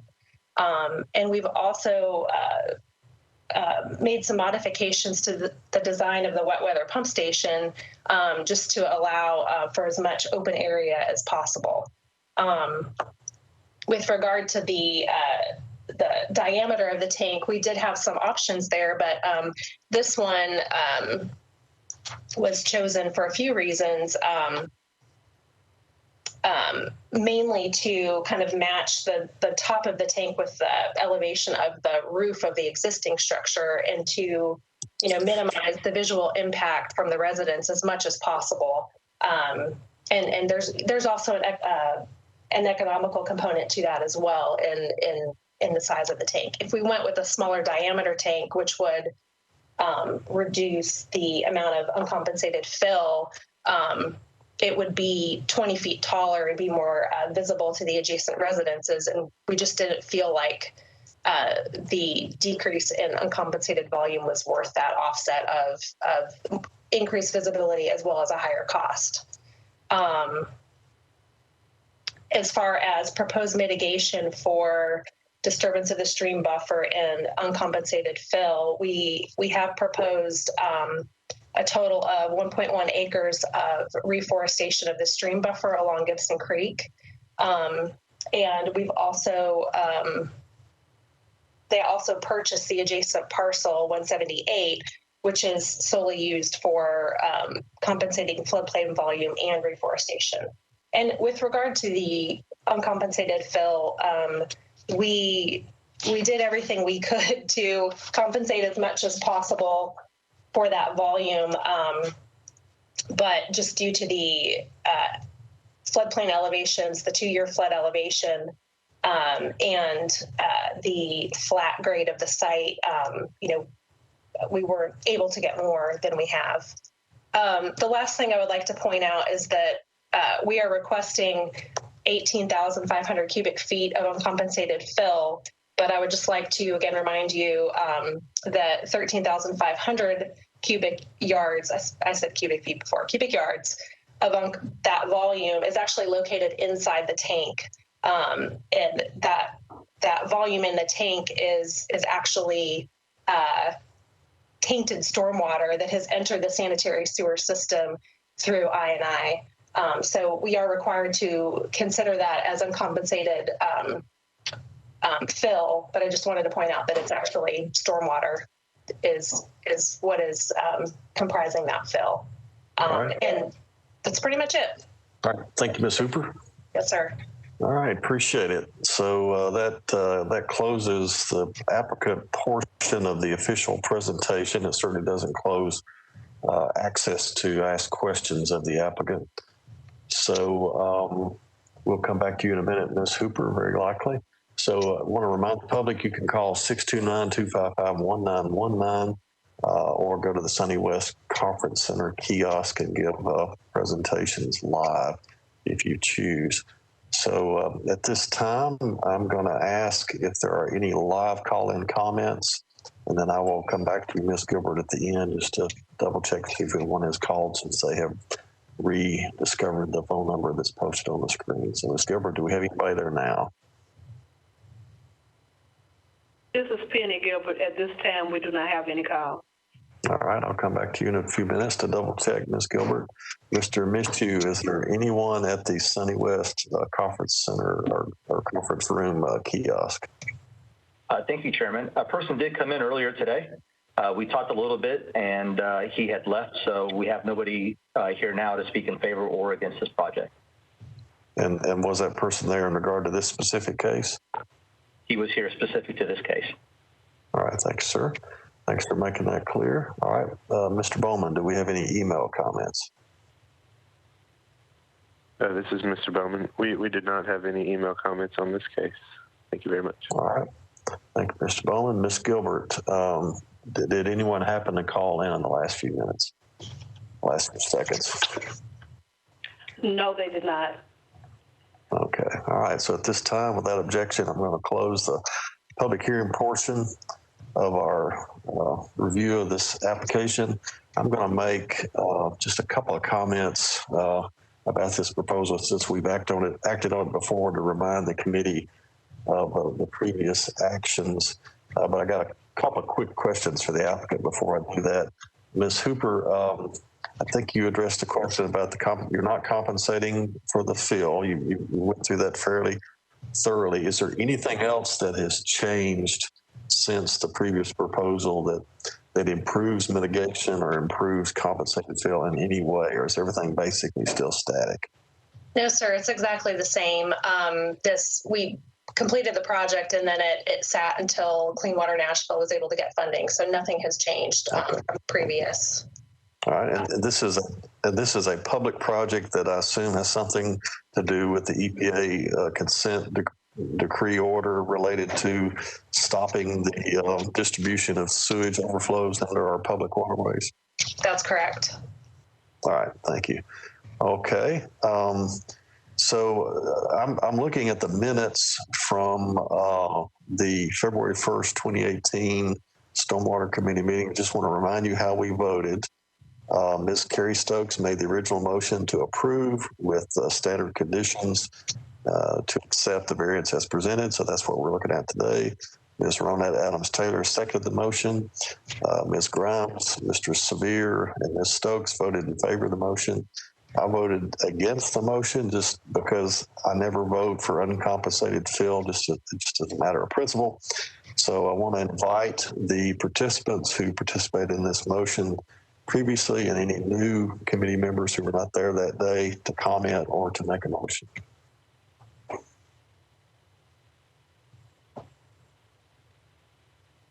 All right, Mr. Dale, and I'll recognize Mr. Lindsay. Thank you. Doesn't sound like I was present at the time this was originally discussed. Yeah. You evidently were not.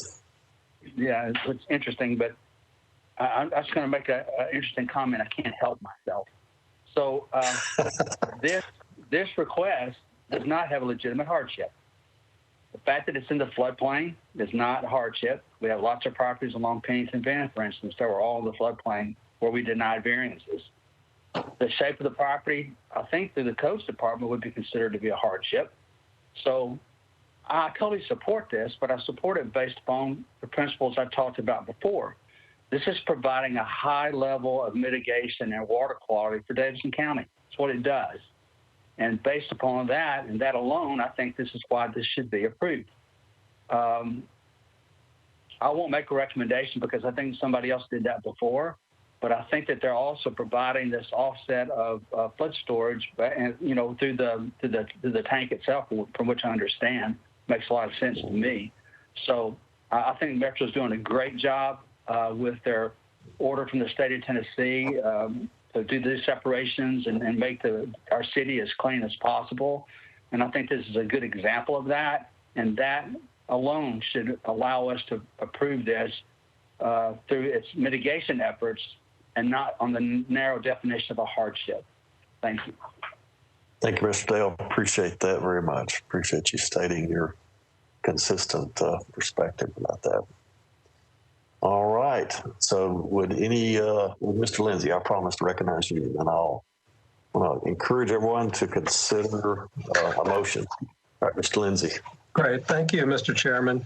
I spoke to this item the last time that came before the committee in February of 2018. We had, at the time of that presentation, had reached out to the Nashville District Corps of Engineers to give us some feedback on the potential for there to be a rise associated with construction of a structure this large in the floodplain. I wonder if it would be possible for me to share my screen. Can someone enable that? Assume our IT person can do that. All right, Mr. Lindsay, it looks like you have control.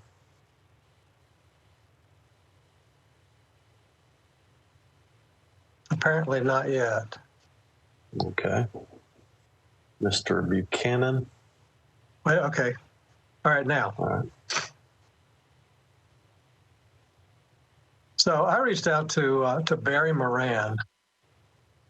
We don't see your screen yet, by the way. Okay, wait a minute. Reached out to Barry Moran around the time of that presentation. This is the email that I received back from Barry. Can you see this email on my screen? No. You're welcome to read. You're welcome to read it into the record, Mr. Lindsay.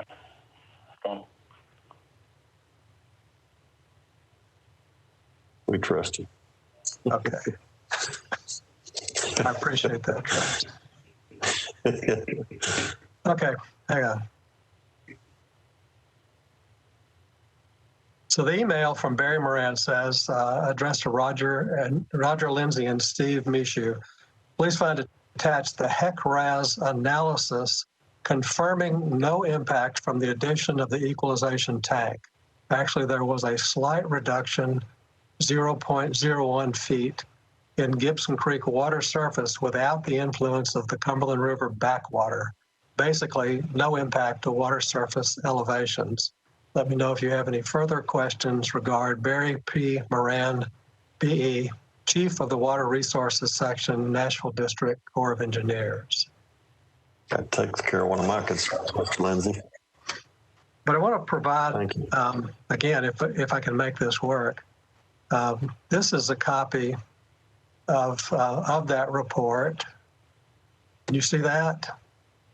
Yes, sir, that works. Okay. Okay, so this is the work that Barry provided for us, showing the location of the equalization tank there on Gibson Creek between the confluences of those two tributaries. And then as I scroll down on this same exhibit, and let me enlarge a little bit, this shows the cross-section. It happens that there is a USGS cross-section exactly at that location. And so it shows the location of the tank in proximity to the cross-section of the creek. And you can see where that uncompensated component would be in the black shading of what that tank is. And then his summation at the bottom of this page, where he notes Gibson Creek without the Cumberland River backwater. Now, bear in mind that as the Corps of Engineers, and they do all of our modeling for us, but as the Corps models the confluence of our major creeks with the Cumberland River, they model the creeks based on a 100-year elevation to establish our special flood hazard area. And in the same condition, they model the effect of the river because under a flood kind of a scenario on the river, the water backs up into those creeks. So you can see this conclusion here where if he models Gibson Creek without the effect of the backwater, there's actually a drop in the elevation. With the equalization tank installed, there's a drop of 0.01 feet at that cross section. Now, if he includes the component of the backwater of the Cumberland River, then there's just no change all the way down that whole column. And bear in mind that there's, as always, and I have a copy of the flood profile that I will show also. Let me get out of this.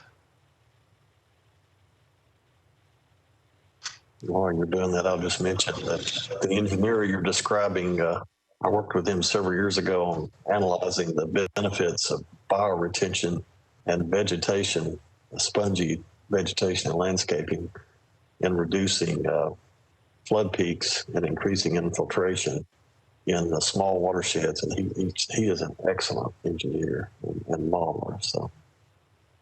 No question about that. Okay, can you see that now? No, sir. That's why I was filling time. Okay.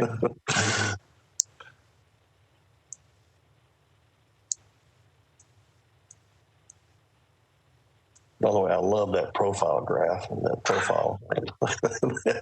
People like you and I love diagrams like that. It's better than an Academy Award movie.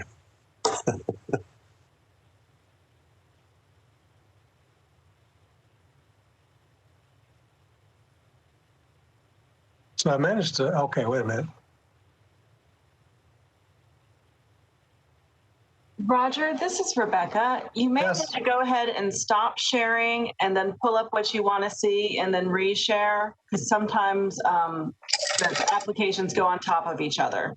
Okay, I think that's what was happening to me.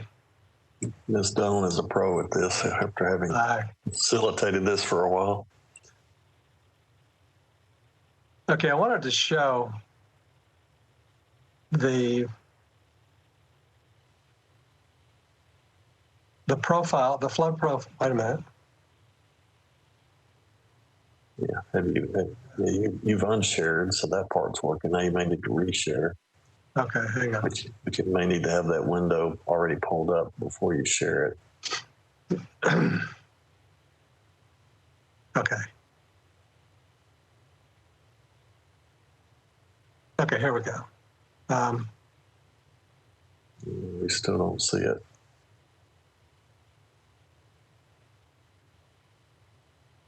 Can you see that now? It says it's yes. Oh, look at that beautiful graph. So this is the profile, and on the cross section that was shown that splits through the middle of that equalization tank is that cross section A.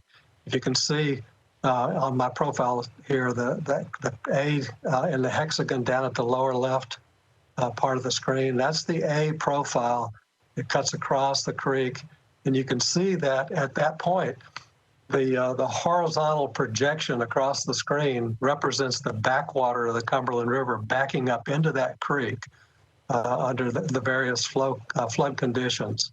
So you can see that when you compare at cross-section A, we're somewhere around the 390-foot range right in here. And it extends all the way up to the 100-year level, which is around 421 or so. So there's a fairly significant amount of water across that site with the backwater of the Cumberland River showing. So it kind of shows the effect of how that backwater is, and the fact that the tank, while 18,000 seems like a big number, certainly big enough to require a comma in the middle of the digits. It's relatively small in comparison to the overall size of the drainage basin at that confluence and the effect of the backwater of the Cumberland River during a flood scenario. Excellent. Thank you, sir.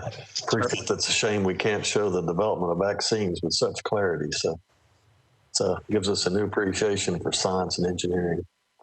All right, Ms. Stokes, you're recognized.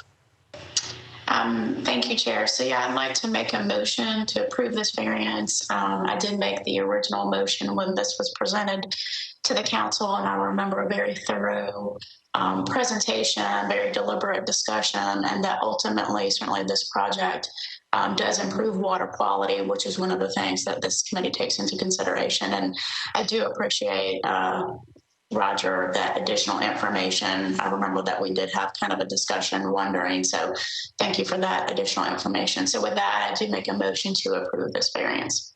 All right, motion's been made to accept this variance as presented with additional insight that's been presented today. Is there a second? Ms. Taylor, you are recognized. Yes, I'll second the motion as well. All right. Okay, thank you, ma'am. So we have the original motion and second from the first time this was presented again here today. So we have a proper motion, a proper second. Is there any further discussion on the motion? Okay, I'll just add that I'm going to vote this time for it, primarily because my concerns about compensating fuel in regard to flood rise have been addressed. I'm also going to state that although this does not represent a hardship, I do occasionally vote for mitigation in lieu of the absence of a hardship for circumstances where alternative site locations are not possible. I think homes and warehouses have other lots and other parcels to choose from other than the ones that they often want or seek. I think in this case, this structure cannot feasibly be located off-site. Sewage is a very difficult substance to manage. It needs to be as close to the processing infrastructure as possible. It's unfortunate that it has to go here. I think we minimized all of the impacts as much as we can. And so I'm going to encourage everyone to support the motion. So, all right. Seeing no further discussion, we'll take a roll call vote at this time. So somebody has their mic on. I think maybe, would you please check your mics and make sure those are muted? All right, so let's do a roll call vote. Ms. Stokes, how do you vote? Aye. All right, Ms. Stokes votes aye. Mr. Dale? Aye. Mr. Dale votes aye. Ms. Maddox is abstaining, recusing herself. Ms. Adams-Taylor? Aye. All right, Ms. Adams-Taylor votes aye, and I vote aye as chairman. I'm Dodd Galbraith. So the motion passes. Thank you, Ms. Cooper, for being here. Appreciate it very much. Thank you. All right, so let's proceed to the next case. This is Ridgeview Phase Two. I want to ask the primary presenter to be ready to present, introduce any guest resource people they may have with them, and to be ready to present within a 10-minute limit. So either Ms. or Mr. Anderson is reading our opening statement and the description of the proposal. Would you please introduce yourself? Eli. Yes, this is Eli Anderson with Metro Water Services. Thank you, sir. Oh, yes. Let's see. This is case number 202000018. It's Ridgeview Phase 2. It's located at 0 Wild Oaks Court off Eagle View Boulevard. That would be parcel number 163-000-43600. The NPDES inspector is Sean Herman, and it's in the 32nd Council District, represented by Joy Stiles. This is a case that was previously approved on July 12th of 2018 under variance number 2018-00016 to allow the following: the removal of a low-quality wetland to accommodate new development, and the removal of associated wetland buffer to accommodate the new development. That variance has since expired. The request today is to allow for the following: wetland alteration to remove wetland to allow for site grading, and wetland buffer removal to allow for site grading. The appellant in this case is Ridgeview 2 Development, LLC, being represented by Samuel Chrisman of Reagan Smith Associates. In terms of department comments, stormwater staff has no comments, codes has no comments, planning has commented as approved, and greenways has no comments. Thank you, Mr. Anderson. Okay, so at this time, I'd like to invite the applicant to introduce themselves and any other guests, and then I'll start the clock after your introduction of your guests. I'm sorry. I'm sorry. No, I apologize. This is Rebecca Doan. I would like to request that IT transfer the presentation back to me. Thank you, Ms. Doan.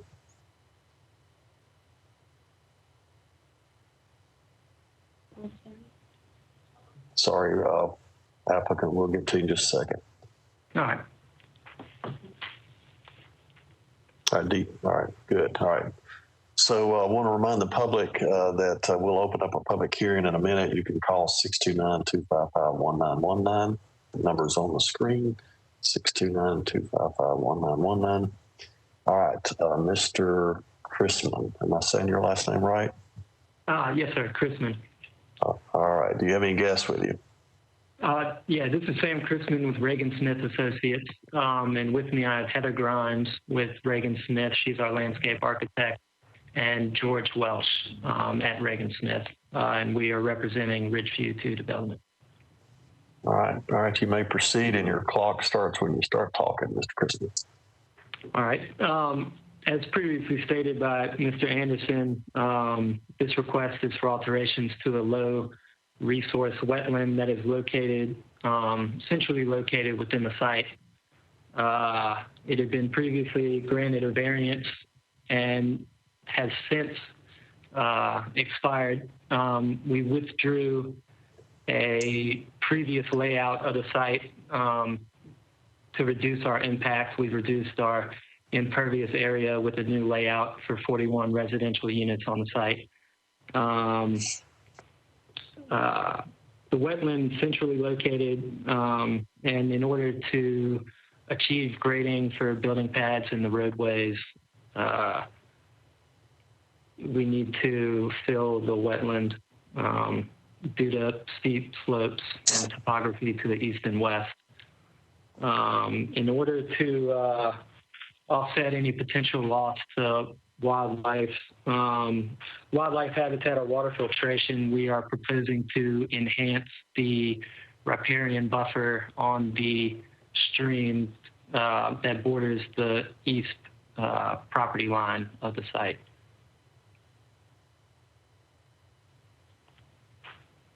All right, Mr. Chrisman, do you have anyone else that wants to present? No, sir. All right, is that the end of your presentation? Yes, sir. Okay, I think you have set the new record for 1 minute and 33 seconds.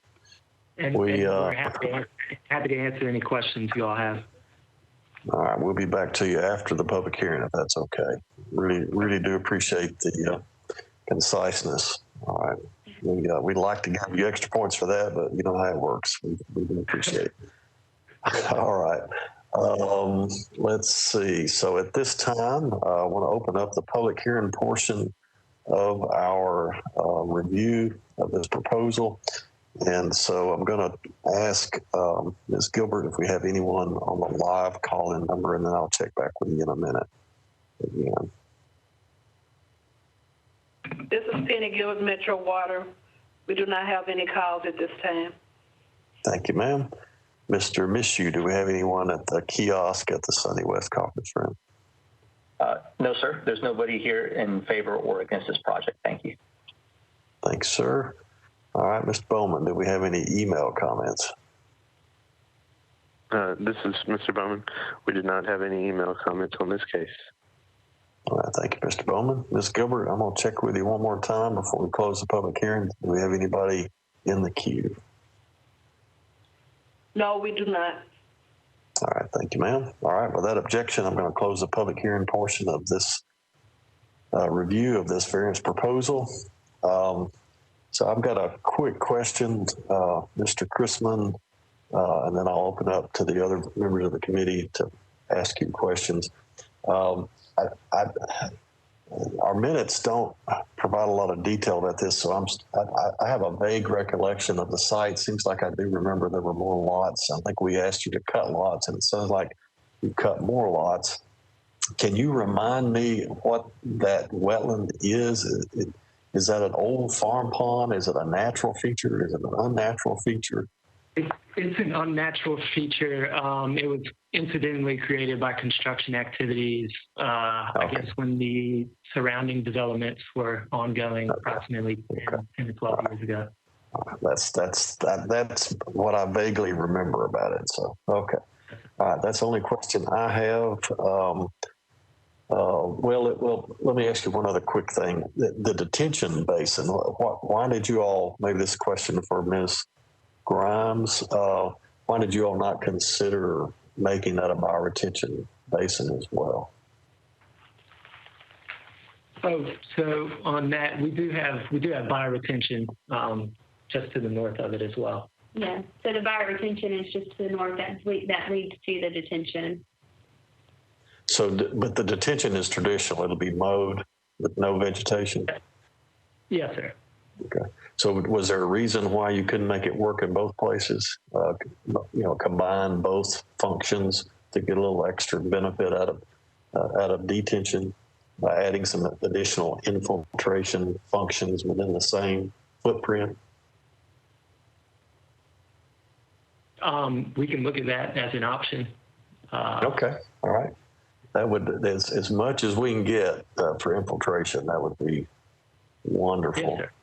Right.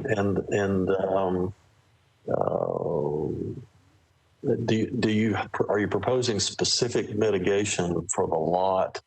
I can't see that lot that looks, is there a lot that's encroaching on the zone 2? Is that am I looking at that right? It's just kind of, looks like it's northeast of the bioretention basin, that lowest lot.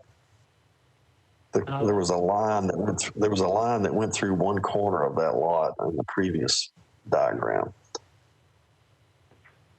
No, sir, I don't believe. You see that dashed line that goes right through the circle with the number in it for that lowest lot on the far right hand side.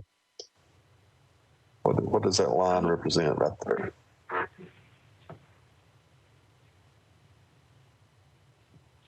I'm sorry, I couldn't hear what was, yeah, it is lot 29. I think that's a leader for that text. I don't believe that that's Oh, yes, sir. a buffer or anything. Yeah, that's a leader. Okay. The buffer is actually down below that. All right. Okay.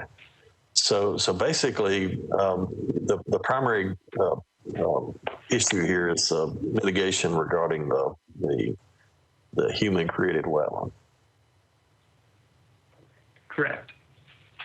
Okay. You don't have any intrusion on the zone 2 or zone 1? No, sir. Okay. All right.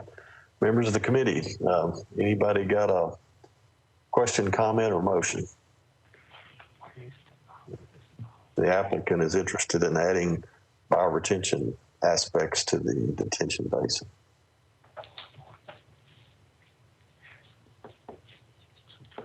Y'all might want to be thinking about that while the committee considers their options here. Ms. Stokes, you recommend? Yeah, just for, I guess, my clarity, can you remind me exactly what has changed since the last submittal that we approved? So the only thing that has changed is the layout of the site. There was, I guess, they had a road coming off of our access and going east, closer to the buffer, and then running along that buffer to around the middle portion of where we have the townhomes, and then back across, kind of making a circular path. It's been, the road and development has been pulled farther from the stream buffer. Thank you. And the minutes, unfortunately, do not identify any details about the motion, who voted, the nature of the motion. So, okay. All right, Ms. Maddox. So I guess to me, I'm again having a hard time seeing what the hardship is on this property. I know we already approved it. I honestly don't recall this project, but this seems like a similar situation to the air park project we looked at earlier today. In terms of a stream removal or in terms of the wetland removal? In terms of the wetland removal, I guess, you know, it seems like they could have chosen a different property or put fewer homes in order to save the wetland, even though, I mean, I guess it's a man-made wetland. It is different than a stream. I don't know how I voted on this. The hardship, I guess. Okay. All right. Any other committee members want to weigh in?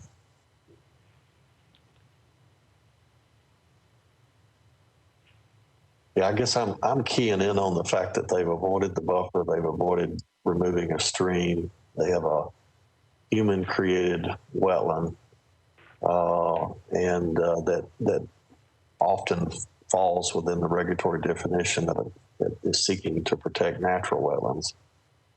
They've got mitigation through bioretention, and they're willing to add, it sounds like they're willing to add some degree of extra bioretention to the detention basin. And we can ask them to work that out with staff, because usually when you add additional volume of plant material to a detention basin, you're reducing the volume of storage, and so they may have to expand it a bit or alter it a bit to compensate for the presence of plants, even though plants will evapotranspirate water out of the basin and make it operate better. It's just harder to model that sometimes. But any other committee members want to weigh in, since we have other cases on in the queue in terms of a motion?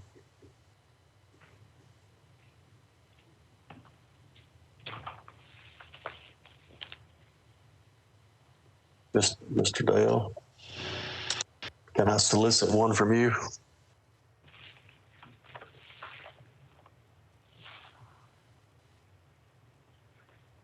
There, is that, you got me now? We got you, man.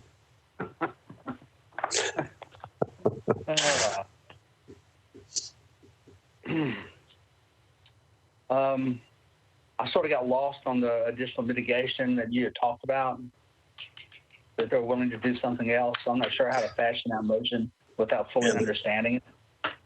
Yeah, applicant, can you tell us what you'd be willing to do by adding additional mitigation to the detention structure or another tree planting on the site in the buffer?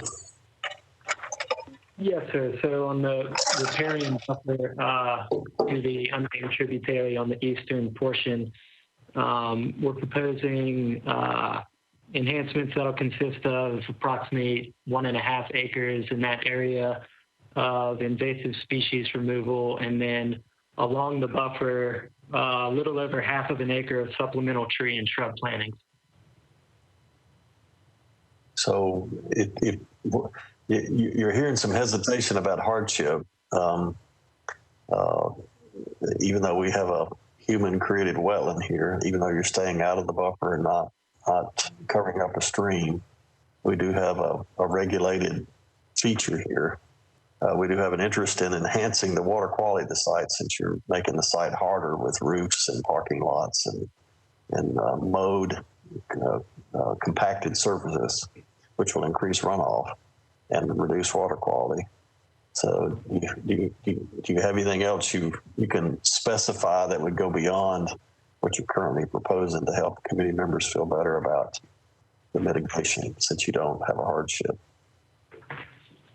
This is George Wells from Reagan.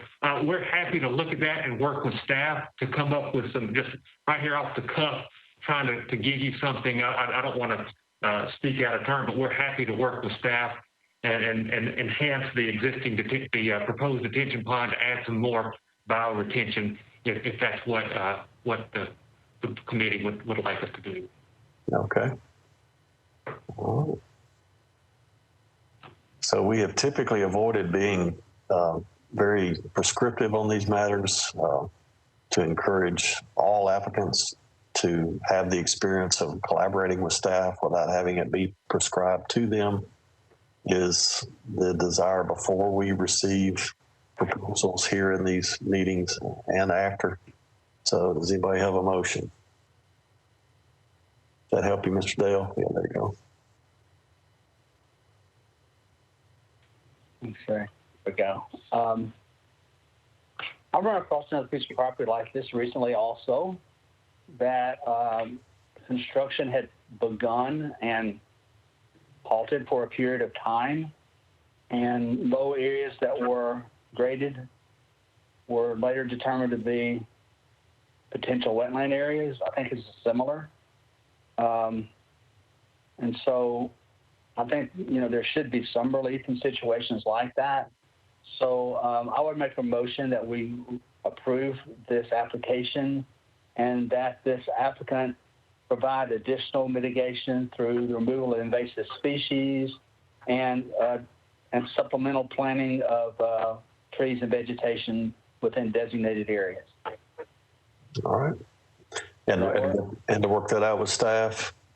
Correctly. All right. Right. All right. So we have a motion. All right. So I have a motion to approve it as presented with the additional condition of plantings, invasive plant removal in areas collaboratively determined between the applicant and staff. Is that fair, Mr. Dale? Sounds fine. All right. All right. We have a motion. Is there a second? Ms. Stokes. I second the motion. All right. We have a motion and a that's been properly seconded. Is there any discussion on the motion? Again, here we're relying on mitigation and not a hardship.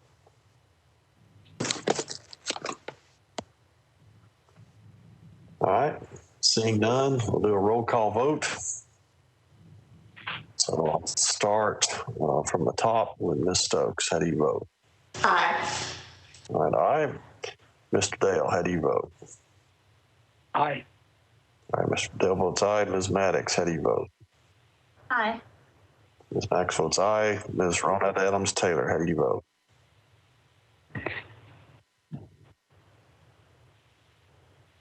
Didn't quite hear you there, Ms. Taylor. This is Penny. You received a message from her that she had to leave at 10:30. Okay. All right. I didn't get that, but I accept that. So I'm going to list her as not present.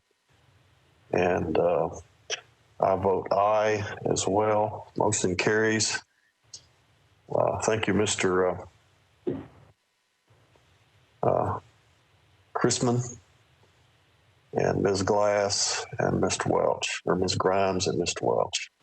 Thank you all. All right. Let's, I want to encourage you to work with staff and optimize sponginess and water quality benefits of that collaboration. All right, we're ready for the next case, 526 Myatt Drive. We're going to have a staff presentation. I ask you to introduce yourself, read the legal statement, read the summary of the case, and then we'll ask the applicant to be on standby to present within 10 minutes and be prepared to introduce any other resource professionals that may be there to answer any questions relevant to the proposal and the conditions for a variance.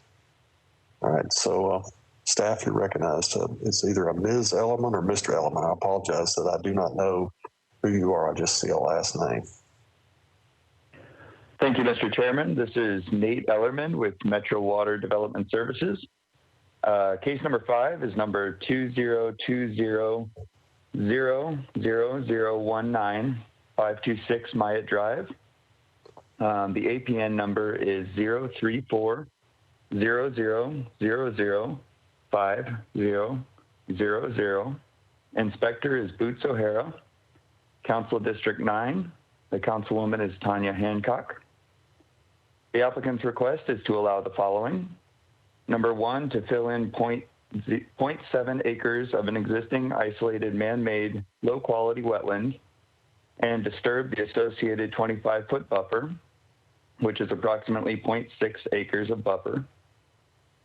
That is associated with Wetland 1. Wetland 1 is in the center of this site. The request number 2 is to fill in 0.04 acres of an existing 0.17 acre low-quality man-made wetland, Wetland 2, and disturb 0.1 acres of the 0.3 acre 25-foot wetland buffer associated with Wetland 2. Wetland 2 is located along the northeastern boundary. The appellant is CA South, represented by Chad Grass with Thomas and Hutton. Comments: Stormwater staff does not support the filling in of wetlands for the construction of 2 industrial buildings. It is recommended to redesign the site to better preserve the wetlands and their associated buffers. Codes provided no comments. Planning: the site is zoned IR and they're deferring to stormwater for review. Greenways provided no comments. All right, thank you, Mr. Ellerman. All right, so at this time, I ask the applicant to introduce themselves by name, to introduce any other resource professionals that may be available to answer questions relevant to your variance proposal and the conditions for a variance. So you're recognized at this time. Thank you, Mr. Chairman. Can you hear me okay? Yes, sir, we sure can. Excellent. My name is Travis Todd. I'm with Thomas and Hutton Engineering. We are the civil engineers and landscape architects for the project. Also speaking today will be Ken Erickson with CA South. Ken is the owner and developer.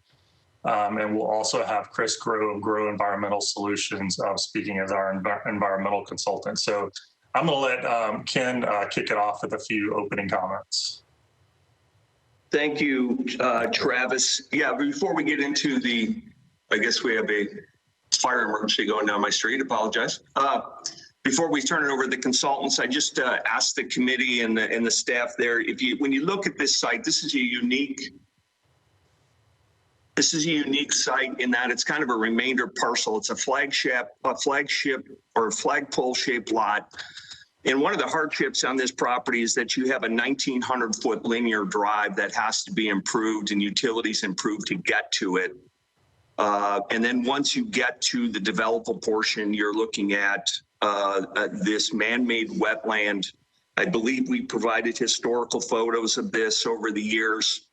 And now it's been currently or more recently used for recreational vehicles and mudders, which have just more compounded this. And this depression, anecdotally, it appears to be created by an old railroad bed that's been abandoned that's on the site and used for ballast or raising up that bed. So when we first looked at this site, as many other developers had, you got this wetland in the middle of the site, and we have reconfigured our site plan multiple times, and we've gotten down to revision 5 here, and it's that the wetlands is unavoidable in order to make the site function. We are down to 0.24 FAR in a zoning code that allows 0.60. So when we got to this point, team, we laid out this site to accommodate stormwater. And I want to make it, there's a lot of people to thank to get there. This site plan was not just created by this developer and this consultant team. We've had input from TWRA, TDEC, and Army Corps, which I do want to point out all have approved, since they were involved in the planning of this site, have all approved, and we are in receipt of our TDEC ARAP permit. We are in receipt of an Army Corps nationwide permit, and we have approval. And one more thing before I turn it back over is, as recently as yesterday, I am in constant contact with David Withers of TWRA, who called yesterday to ask permission that as this site moves forward and after completion, would we allow TWRA to visit our site periodically to see how, and I think the chairman talked about it before, to see how they do their study on how these bioretention basins work, how these various habitats work, and the critters that would frequent these areas and do some studies, and we welcome that. We are a sustainable developer as much as we can be, and we have our social responsibility to work with everybody in the community. And I also want to point out that I want to thank Council District Number 9, Councilmember Hancock, who is on the line today, for her support and the community support in us coming in to develop a site, but be cognizant of the environment and so forth. And I hope the presentation, the mitigation efforts that you're going to see today, that we went up and beyond, prove to you that we're putting our best foot forward here for the Variance Committee today and the residents of the area. So I'll turn this over to Mr. Groh, who's going to kind of give you a background history of the site. But thank you, committee, for taking the time to listen to me today. Chris, before you speak, I was going to ask, Rebecca, do you have our submittal package where you're able to pull that up as Chris talks through some of these wetland areas? And Travis, you got 7 more minutes. So thank you. I have site plans. Was there a specific presentation you submitted? No, I didn't know if you had the photographs included of the wetlands. Which photographs would you like to see? There are many of them. Just the one of the wetland one in the center of the site. Oh, the pictures of the actual wetland. Okay, hold on. Let me find them. Okay, Chris, you want to go ahead and start, please? Yes. So wetland 1, situated at the center of the site, is a low-quality pedestrian emergent wetland. I personally delineated that one and wetland 2. The Tennessee Rapid Assessment methodology was utilized to qualify this wetland, and it scored pretty low. Prior to 97, this entire site was cleared and graded for that rail bed to the east, and that has been abandoned. So this wetland here, it retains water, dries up during the summer and fall, and is heavily disturbed. Like Ken said earlier, it's 4-wheel drive trails everywhere. I mean, it's a very disturbed site. Wetland 2, if you don't mind scrolling down to wetland 2 there. Wetland 2 is ditch to the side of the rail bed on the northeast corner of the property, heavily disturbed. And the wetland there is also of extremely low quality. It's actually lower than wetland 1. And as Ken mentioned a second ago, I don't think it was hyped on by Nate, but that wetland 2, Ken was talking about TWRA. Wetland 2 has streamside salamander, which is a state listed species in that wetland. And so that's why Ken's referring to utilizing the bioretention basins as, and the detention basin itself as part of the salamander habitat, part of our mitigation. I do want to emphasize, though, that we do, like Ken said, we do have a TDEC permit in hand. We do have a core permit in hand. Extensive discussion with TWRA and TDEC have all been agreed upon in order for us to get these permits. But Ken and CA South have already paid for wetland mitigation as well for both 1 and 2. And they have paid more than the 2-to-1 ratio. They bought 2.61 credits in Banks Pisgah to offset the wetland mitigation. So in addition to buying for credits, they're also doing additional mitigation of preserving what is left of wetland 2, which is, in my opinion, in the long run will be better quality than what's currently out there because of the streamside salamander habitat being enhanced. And I've been in close contact with Josh Campbell at TWRA, so being able to have sites that they can study to further enhance the species is excellent. And I know it's kind of irrelevant to the wetlands, but Stream 1, the one that Ken's talking about coming in and crossing, they're also doing a lot of improvement on that stream. Right now, it's heavily impacted and it's poorly constructed. So there's a lot of extra mitigation going on outside of what he's already purchased to offset the wetlands. And I think that's all I got, Travis. Thanks, Chris. Don, I think I've got about 4 minutes left here, so I'll try to be efficient in how I wrap up. So as you can see on the screen now, that wetland 1's there in the center of the site. This was created by previous construction activity. We know from geotech reports that fill has been placed on this site, that it's been used for mudding quite a bit with ATVs over the years right there in the middle of the site. So most of that wetland has been made by rutting out of ATV vehicles and activities of that nature. Wetland 2 is right there on the boundary. That's been created by an old abandoned rail bed that hasn't been maintained. If Rebecca, if you can flip over to our mitigation plan sheet, and I'll walk through mitigation. While I know the staff can't support the filling of wetlands, we do know that we worked extensively with them on our mitigation, and we do know that they are in favor of what we're proposing and think that we have a good plan. Rebecca, that's not the one. It should be. It's got some color hatching on it: blue, purple, teal. It should be in the package. I can share if I have the ability to. Any idea of where in the package? It would have been page number 10 in our overall PDF. I think this is the wrong PDF then. Do you not have our current package that we submitted? Yeah, that's not it. It would be, okay, just flip a couple pages behind this. It should be in here. There we go. Okay. So let me walk through the mitigation quickly. Number 1, we are increasing TDUs over and beyond what's required by 11%. So that equates to an additional 65 additional trees on the site that we'll be planting on that eastern boundary there, where wetland 2 and its buffer are being disturbed.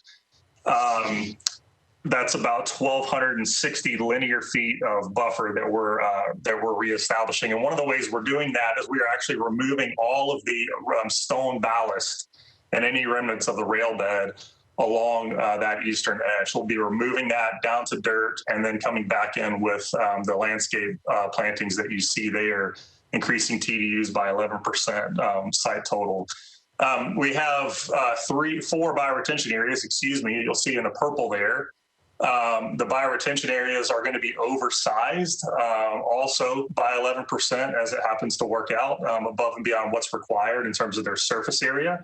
I'll point out, Mr. Chairman, that we have no impervious bypass on the developable portion of the site that's not being treated by a bioretention area. So when you talk about sponginess, we're going above and beyond with our bioretention areas and sending all our roofs and pavement to a bioretention area for treatment before it goes to detention and then leaves the site. We are also on the northern end of that building on the left. You'll see kind of a road hatched in blue there. That's the fire access road that has to loop around the building.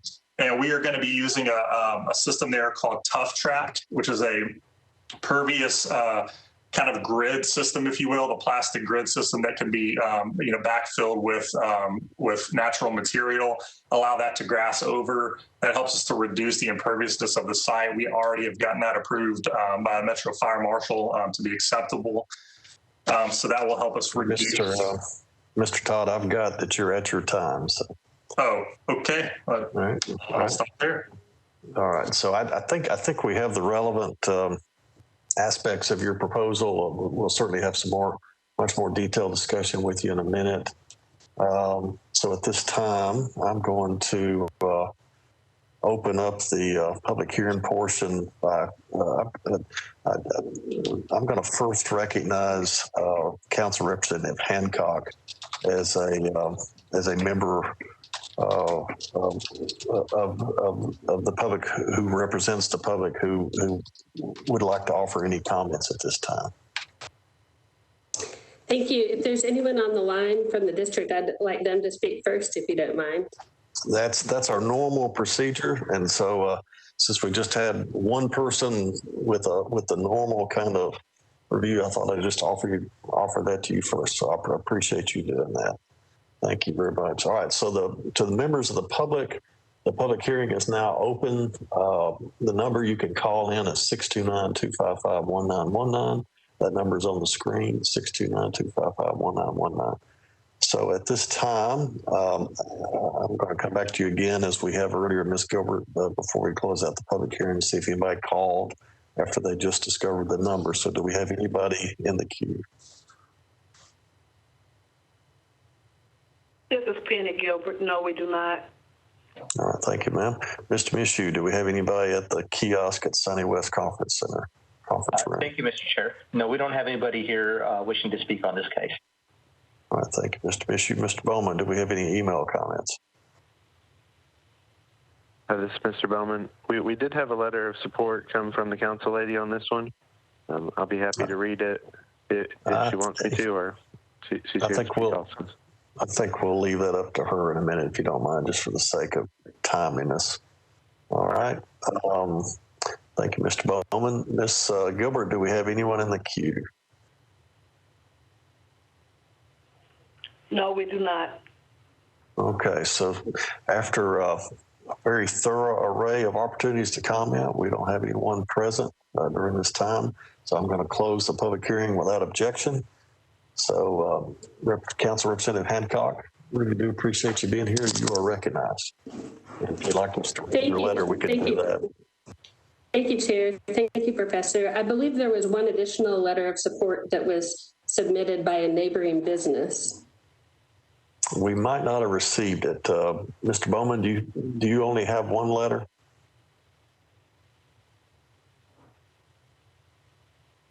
And you're welcome to represent that perspective. Yes, I can.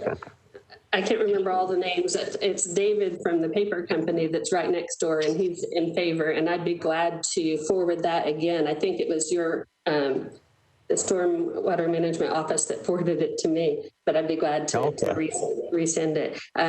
Yes, and I did submit my letter of support. I'm sure all of you have already read it, but I'll just go over a few brief points from that, which is my support of this project. This is a unused piece of commercial property that's been essentially abandoned since the Great Recession. It's been empty even longer than that, obviously. And when I first heard about this development, I was ready for a fight, as we often have to do as council members, to support the community and protect the community and what's around. And when I heard that there were streamside salamanders there, I was ready to say, well, then there's no way we can make a variance. But instead, I heard just a great, refreshing voice of embracing the environment from Ken Erickson, the Chief Development Officer with CA South, and letting us know that they're going to do everything possible to work with these streamside salamanders. I did my due diligence and also talked with Mr. Withers of the TWRA to learn more about it. And he actually walked me through his research on these, where I learned that these streamside salamanders actually moved in no earlier than spring of 2017. And they're, actually habitating a rut that was dug by some illegal four-wheeling that had been done there. And they're very hardy creatures, so he doesn't have any concern about their survivability when they move their habitat a little bit adjacent to where it currently is. And he also has worked with CA South to ensure that they won't dig during the time that those salamanders are, underground. And then when they're up and active, that's when they're going to do their moving of that particular site. They're also going to more than double the size of that site. So this is what just totally enamored me with this company, and being able to embrace the environment instead of trampling it down. The other thing that they're doing that is just unbelievable is they're planting dozens more trees than the tree density unit requirements, which are already quite steep. They're putting a larger bioretention area than required. And as you mentioned, they've already purchased credits as well within our system to do that. I also sent this out to my entire community via my monthly newsletter and let them know that while I normally would not like to disturb wetlands, in this case, I'm making an exception because these are man-made wetlands from an incomplete construction site. And the Army Corps of Engineers has approved this, as well as the Tennessee WRA. This company is working super well with all of our local and state agencies, which is just fantastic, and it's nice to see. And I'm supporting this development as I believe the effort of this group to work with our state and local agencies, coupled with their willingness to embrace nature, are examples of how they'll continue to help our community. And then upon receipt of my newsletter, I got email after email from my constituents and a couple of phone calls that they're actually excited about this. And it's not often you get people excited about development. So I would like to see if you could consider approving this today. Thank you. All right. Thank you, Council Representative Hancock. We always welcome representatives of the citizens of Metro Nashville and Davidson County to be present with us and give us insights that only your representation can provide. Thank you for your service too. All right, so that officially closes our public hearing portion of our review of this variance proposal. So let me just make a couple of quick comments before I open it up to the committee for their discussion and ask a question.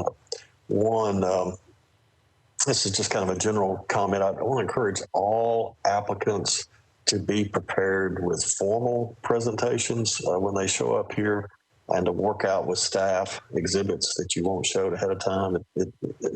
They have to go through an incredible amount of work to set these up. And so we need you to do your due diligence with them so that we're not kind of doing impromptu exhibits. We have very limited time. We've got volunteers on this committee.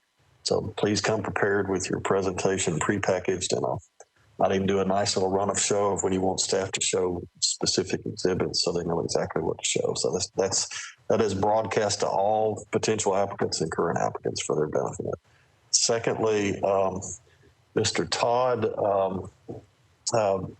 do you have anything in writing from the Corps, from Mr. Withers, from TDEC, in the ARAP permit that explicitly states that this was a human-created wetland? Don, this is Penny Gilbert. I'm sorry to interrupt you, but we have a fire alarm going off in this building, so I'm going to have to step out. I hear it. That's okay. So does that mean that Rebecca's going to have to step out too? We're not in the same Or are you location. at home, Rebecca? Okay. What about if you'll mute your mic, Ms. Gilbert? That'd be great. Yes. All right. Okay. Thank you for that very thorough alarm.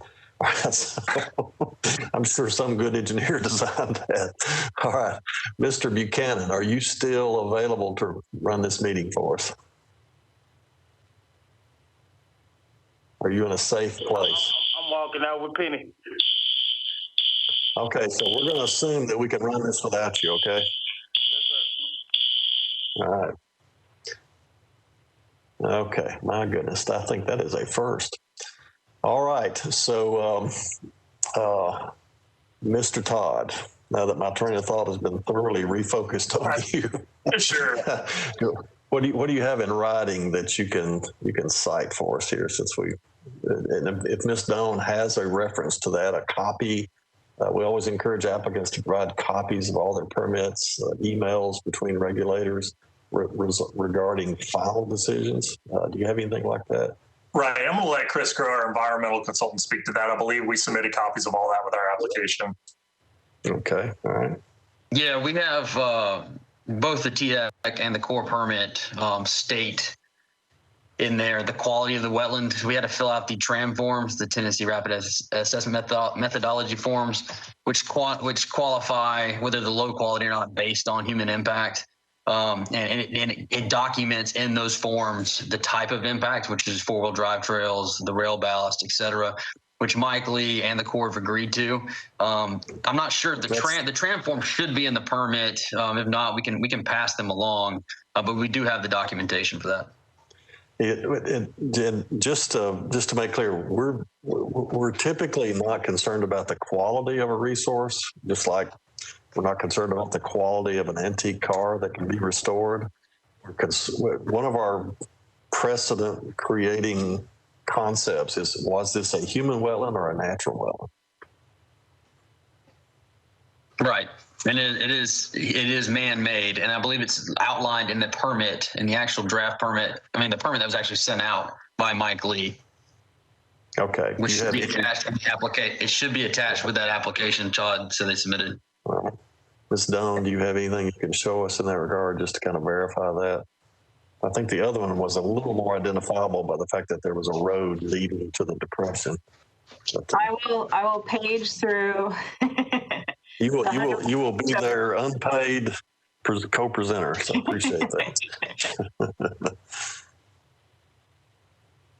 I'll take the blame for throwing you in the midst of this presentation.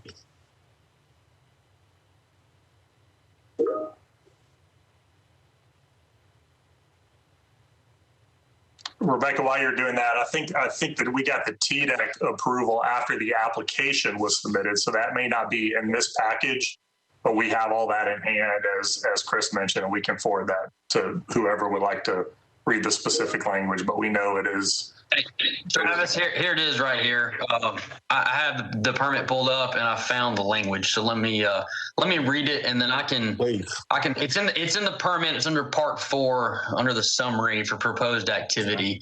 Mike Lee writes, the site is historically disturbed, currently dominated by field and scrub shrub habitats. The wetlands are historically disturbed. And then it goes on a list of development proposed to fill and lists the credits that are going to be purchased. So it is listed in there on part 4 of the permit. I need you to focus on man-made or natural. Okay, we'll see. And I know Mr. Lee, so I understand his expertise. That's helpful. Yeah. He's been with the state probably almost 30 years.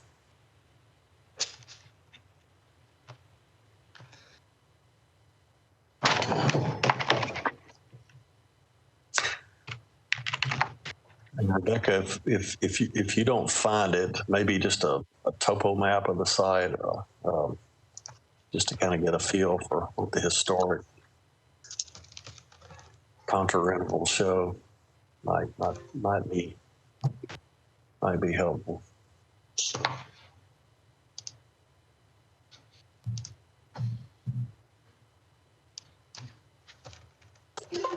I'll add, if you go into the aerial photos that were part of the submittal, the EDR, you can see that the wetland appears all of a sudden, I think prior to the 80s or so, before activity took place on the site, construction activity, maybe some, going and grabbing material for another site.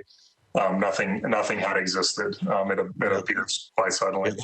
And these contour maps, depending on which one it is, if it's a LiDAR, it may be a post map, but if it's a soil survey type era version, it'll show the historic configuration. But that's helpful. That's the kind of thing you need to locate for us to document. So Rebecca, I'll guide you to it. Okay, she's found a looks like a pretty good. Can you zoom in on that magenta circle so we can see the surrounding contours? And the type of wetlands we typically have in this area are more associated with seeps rather than depressions, particularly when they're not near a stream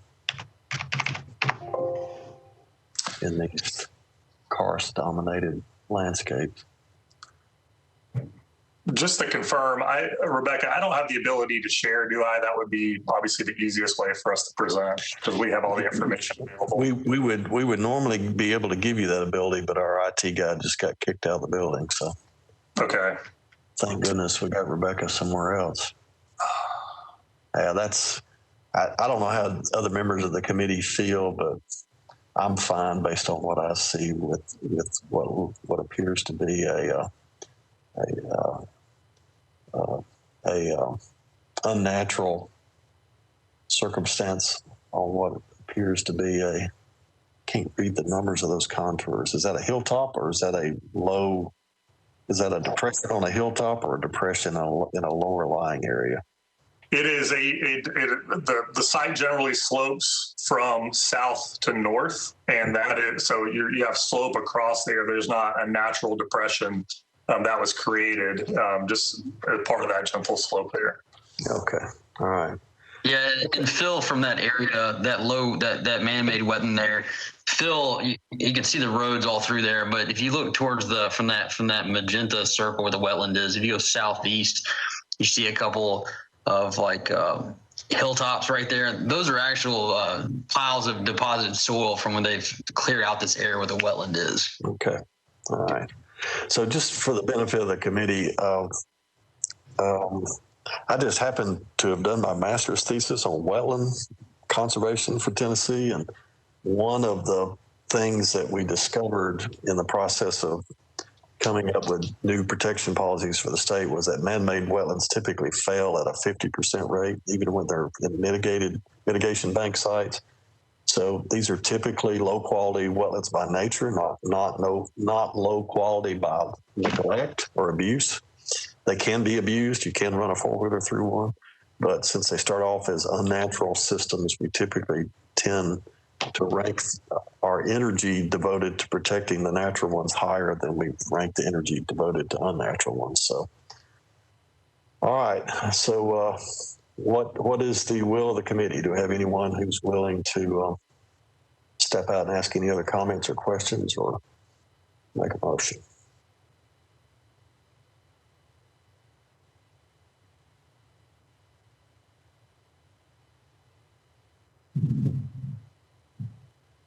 All right, Ms. Maddox.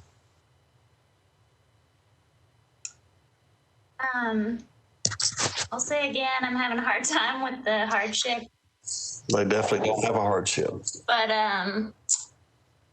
this is a man-made wetland, and I feel they are going above and beyond on the mitigation to improve the site and especially try and save the salamander habitat. So I will make a motion to approve this application as submitted. All right, Mr. Dale. I'm sorry. I'm going to second her motion. I'll add a little bit to it. I'm not adding conditions to it. It's just, it seems like everything today is sort of similar, quite unusual. But again, I think the staff is proper when they're submitting things to us, and they're basically just looking at what could be a wetland. I think it's up to us to more or less determine what we feel like the quality of that is and what we can do about it. And so I think that we're following our rules and our guidelines and confident of that. So I would second the motion, and thank you. Thank you. All right, we have a motion that's been made to accept as presented, and it's been properly seconded. Both recognize the absence of a hardship. I'll acknowledge that I don't think there's a hardship either here. I don't know if you all heard our discussion earlier Mr. Todd, that the hardships under recent clarified judicial precedent have to be related to sites that the ordinance could not have anticipated, which usually means it's some type of geologic, hydrologic, or topographic anomaly, which this is not. But mitigation are one of the tools that we used in the past. We also have other variance conditions that we're allowed to consider regarding the greater benefit to the community. And so with mitigation and with the proposal as presented, we have a motion and proper second. Is there any further discussion? All right, without hearing any or seeing any electronic hands raised, we're going to start with a roll call vote. So on the motion to accept the variance as presented on 526 Mott Drive, Ms. Stokes, how do you vote? Aye. Mr. Dale, how do you vote? Aye. Aye. It's 2 ayes. Ms. Maddox, how do you vote? Aye. All right, and then I assume Ms. Ronette Adams Taylor is still not present. I'll vote aye based upon the comments I made earlier. Motion passes unanimously.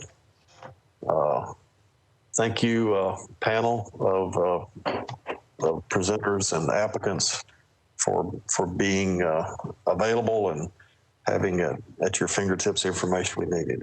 That's what it takes to help this due process work in an intelligent, well communicated manner. All right, so we're ready for thank you. So we're ready for our next case, the Dry Creek wastewater site, which I think we've heard before. Again, going to ask either Ms. or Mr. Thompson to read the legal statement for the applicant if they were not present earlier, and the overview of the proposal, and then we'll ask the applicant to be prepared to introduce themselves, to introduce any guests or other professionals who can speak only to preferably to the conditions for a variance and the details of the proposal, the merits of the proposal, and you'll have 10 minutes to do that. So please have at your fingertips any information or evidence and information that you want exhibited ready to present. All right, so staff, please proceed and introduce yourself. This is Christian Thompson with Metro Water Services, Development Services. Thank you, Mr. Thompson. Can you hear me? Yes, sir. Okay. Case number is 2020-00020-365 Dry Creek Wastewater Treatment Plant, located at 61 Edenwald Road, parcel ID 03411002400. Inspector is Boots O'Hara. Council district is Zach Young. Case was previously approved on September 7, 2017 under 2017-00022 to allow the following: disturbance of the Zone 2 buffer of Dry Creek for the construction of a portion of driveway and parking area. And second, disturbance for the placement of a stormwater BMP in the buffer, head wall, and riprap. Hang on just a second, Mr. Thompson. Sure. Please ask everyone to mute yourself in the background. I think we've got an active mic. Ms. Doan, I think somebody may be there may be emergency personnel in Ms. Doan's office because her mic is on. All right, good, it's off now. All right, so proceed. Mr. Thompson, I'm sorry for interrupting you there. We just couldn't hear you. Sure. Like I said, this variance has expired. It was previously approved under 2017-00022. The applicant's request is to allow the following: Zone 1 and Zone 2 buffer disturbances for the construction of a driveway and parking area to serve the proposed disinfection facility. Zone 2, second request, Zone 2 buffer disturbances for the installation of a BMP head wall and riprap. Zone 1 and Zone 2 continual mowing and maintenance. The appellant is Metro Water Services. The representative is Steve Drummer with LDA Engineering. Comments. Stormwater staff. Staff requests that the trees planted for mitigation are varied such that no one species comprises of more than 20% of the total. Code, no comment provided. Planning, site is zoned IR, defer to stormwater for review. Greenways, no comment provided. And I don't know if you guys caught the first part of this, but remember this was previously approved on September 7th, 2017 under 2017-00022. Thank you. Okay, thank you very much, Mr. Thompson. All right, so the applicant will ask you to introduce yourself. I'll remind the public you can call in at the end of the applicant's presentation when we open the public hearing. The number is 629-255-1919. That number is on your screen. Applicant, please introduce yourself and any others that you would like to present. After your introduction, I will let you know that your clock is started and you'll have 10 minutes. Please proceed. My name is Steve Drummer. Can you hear me? Yes, sir. Okay. Also on the call is Aaron Thomas with Metro Water Services and Dale Mosley with Jacobs Engineering. Thanks, sir. Your time is beginning. All right. Hopefully this won't take but a few minutes. As Mr. Thompson stated previously, this was submitted in latter part of 2017 and approved. The project is identical to what was presented in 2017. Metro Water Services is in the process of upgrading all their wastewater facilities to use ultraviolet disinfection rather than chlorine for a lot of purposes, but number one, for environmental aspects of it. And in order to do that, the existing chlorine tanks are being converted to be able to utilize the ultraviolet methodology for treating the final treatment of the stormwater before, or excuse me, of the wastewater before it's discharged. The tank that you can see there is the large rectangle just to the left of the lower tank. That portion of the tank there has to be actually, instead of an open tank, it will be a structure with a roof on it, and will contain the mechanisms for the ultraviolet process. That requires a lot more maintenance than that part of the plant gets now, and necessitates the construction of a driveway and a parking area that you can see in the diagram. The yellow area is the Zone 2 encroachment of the buffer, and as you can see, that's mostly all the asphalt drive and parking area. The greenish color there, the purple down in the very corner is the only part of Zone 1 encroached, and that's all slope. So very, very minor.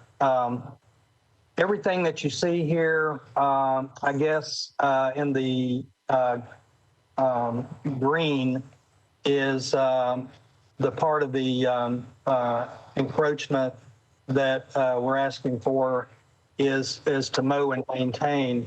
That is within the fence line, the fenced area of the plant now, and has been mowed and maintained since the original construction of the plant.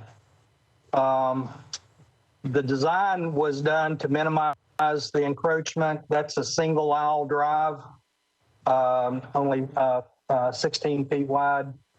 And then the parking area was the minimum area needed to deliver maintenance supplies and allow for parking for the operators. I guess the one little area there at the very bottom that is yellow is for the BMP, for the outlet of the bioretention area, and basically just a head wall with a little bit of riprap. We have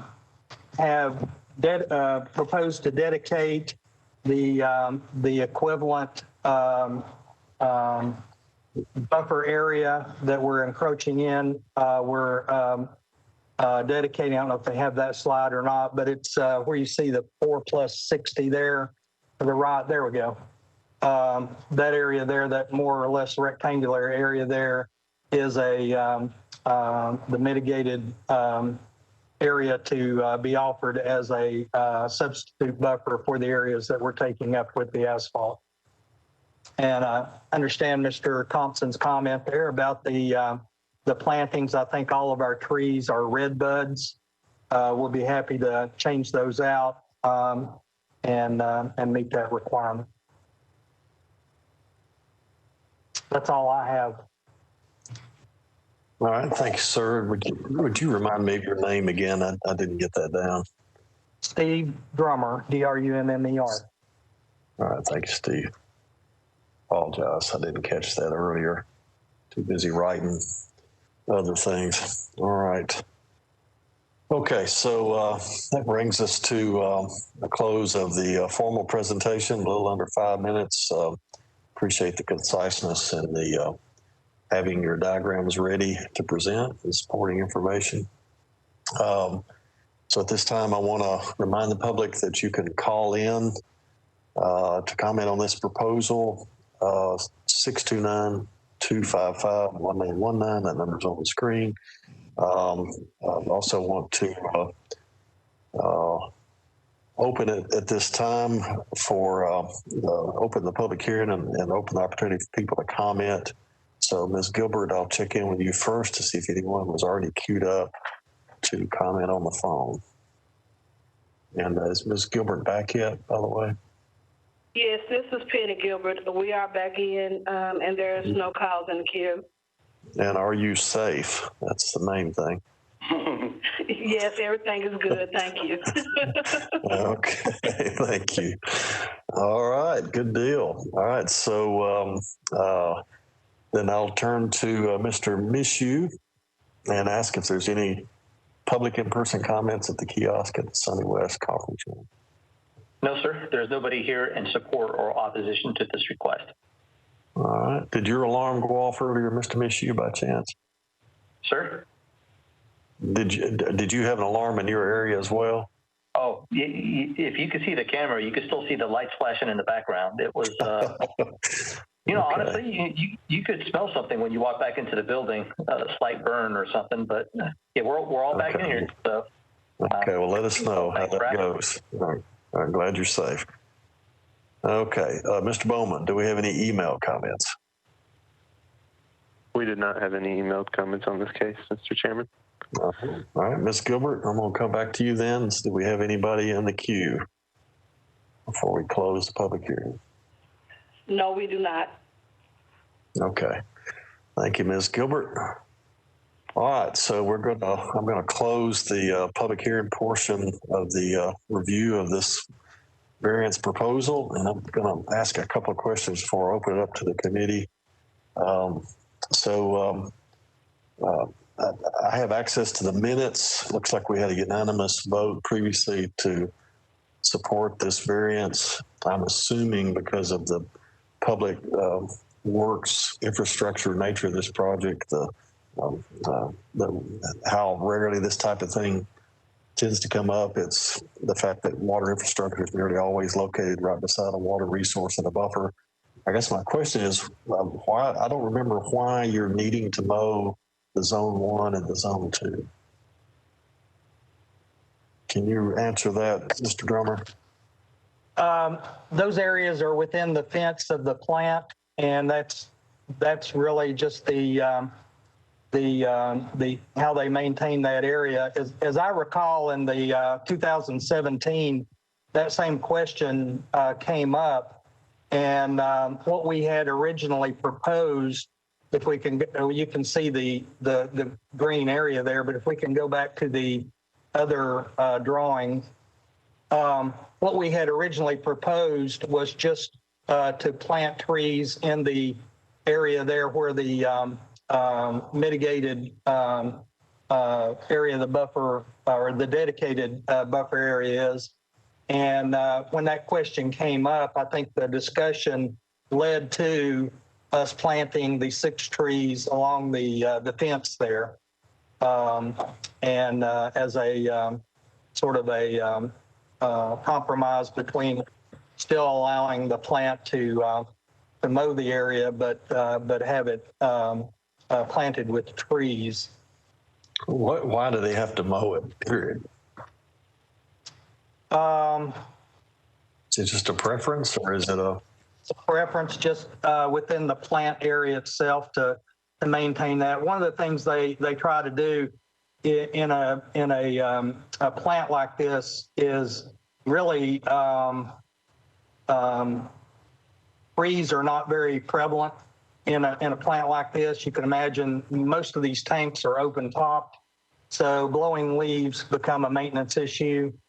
That's why we selected the trees that we did here for the small leaf size and the small stature of the tree itself. But they try to maintain an area around the plant to minimize that debris from getting into the various tanks. And are there any post 9/11 security issues, about just wanting to have certain sight lines? There could be. I honestly do not know. That fence line was established when the plant was built years ago, and for no other reason than maintaining it. Continuity of what they've been doing for years, I guess, is part of it also. So if we wanted to encourage some type of lower level, low leaf distribution, shrubbery or native grasses, would that be amenable? I would think so. I know at the main plant, the central plant closer to downtown, a lot of the grass areas in that project are being replanted with native grasses. Okay. All right. So that would lead me to ask staff, if we go back to the example of an earlier case where we recommended that staff and the applicant work together on a proposal to eliminate mowing in the buffer with native grasses, would you all be amenable to working that out with your fellow Metro Water employees? This is Christian with Development Services again, Christian Thompson. Yes, sir. Hey. I have no issue with working that out. However, I would like to hear from our other Metro Water fellow colleagues to make sure that we are not violating some sort of rule, law by asking for high grass, I guess, so to speak. So if Aaron or one of those guys could chime in, that'd be fantastic. Okay. Aaron, go ahead, and then I'll go to Mr. Hunt. Hi, this is Aaron Thomas, Metro Water. Yes, sir. One of the reasons for keeping down shrub and brush in that area is we don't want to attract any filter flies or any additional pests. In this area, we do have a significant groundhog problem as well. And so keeping the area mowed and maintained and trying to keep their burrows from damaging some of our infrastructure has been something that we've been trying to maintain. We do also have a large effluent line that runs through that area as well out to the river. So if staff could come up with a creative way to avoid all those problems, would that be acceptable, Mr. Thomas? Yeah, we can look at what we can do to make sure this project moves. All right, Mr. Hunt, you're recognized. Yes, sir, Mr. Chairman. Michael Hunt, I am by myself. I would just predicate. Sorry, that sounded interesting. Yeah. I think you would want that to be predicated on approval by our security chief of staff. That sounds fine. Secure facilities and anything relating to the loss of sight lines would have to go through them. Thank you. Okay, great. All right. Mr. Thomas, do you have a hand raised, or is that just a previous intent? Okay. This Aaron Thomas, that was just a previous intent. Okay, thanks, sir. All right.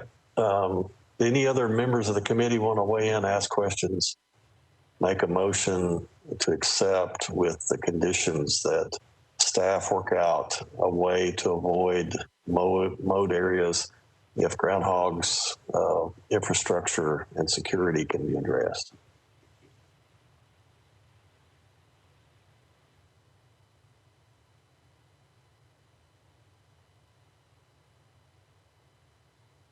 All right, Ms. Stokes, you're recognized. I make a motion to approve the variance with the addition that staff work with the applicant to come up with a way to install, not mow, perhaps install native grasses, but in a way that is appropriate for security of the site and does not call undue maintenance issues. All right, so we have a motion that's been made. Ms. Maddox, are you willing to second that? I have a question. All right, could you hold the question until we seek a second? Yeah. All right. So do we have anyone who would like to second the motion before we have discussion on the motion? All right, Mr. Dale. I'll second the motion. All right, the motion been made and properly seconded to accept the variance proposal as presented with a desire to have staff work out a way to avoid mowing the buffer in a way that protects security and infrastructure and maintenance concerns. All right, so Ms. Maddox, you have a question for the applicant and any discussion on the motion that you want to offer. Is that area proposed to mow and maintain currently mowed? And I guess for staff, what if it's determined that what if it's determined that native grasses are going to increase rodents? I mean, can we leave it up to? It sounds like if any one of those things happens, if groundhogs cannot be controlled, if security and sightlines can be addressed, and infrastructure maintenance concerns can be addressed, it sounds like they have the prerogative to keep rolling it. Okay, I guess I would just want that to be clear in the minutes. All right. Any other comments by any other committee members or questions? All right, seeing none, why don't we proceed to vote, and then we will make clear in the minutes that that was our intent of the motion. So let's proceed to a roll call vote without objection. Let's see if I can get my appliances working here. Okay, so we are on the Dry Creek wastewater plant variance, and we are proceeding to vote on the motion to accept the variance with the condition that staff will investigate ways to avoid mowing that will not affect maintenance, pests, wildlife, maintenance concerns, and security issues. And with the note in the minutes that that mowing can be continued if those three things cannot be resolved successfully. So, Ms. Stokes, how do you vote? Aye. All right, Mr. Dale, how do you vote? All right, would you mind saying that one more time, Mr. Dale? You broke up. Sure. Aye. All right, Ms. Maddox, aye. I mean, Ms. Maddox, how do you vote? Sorry. I vote aye. That tells you how bad I want to go home. That had nothing to do with the motion and everything to do with, wow, this has been a long meeting.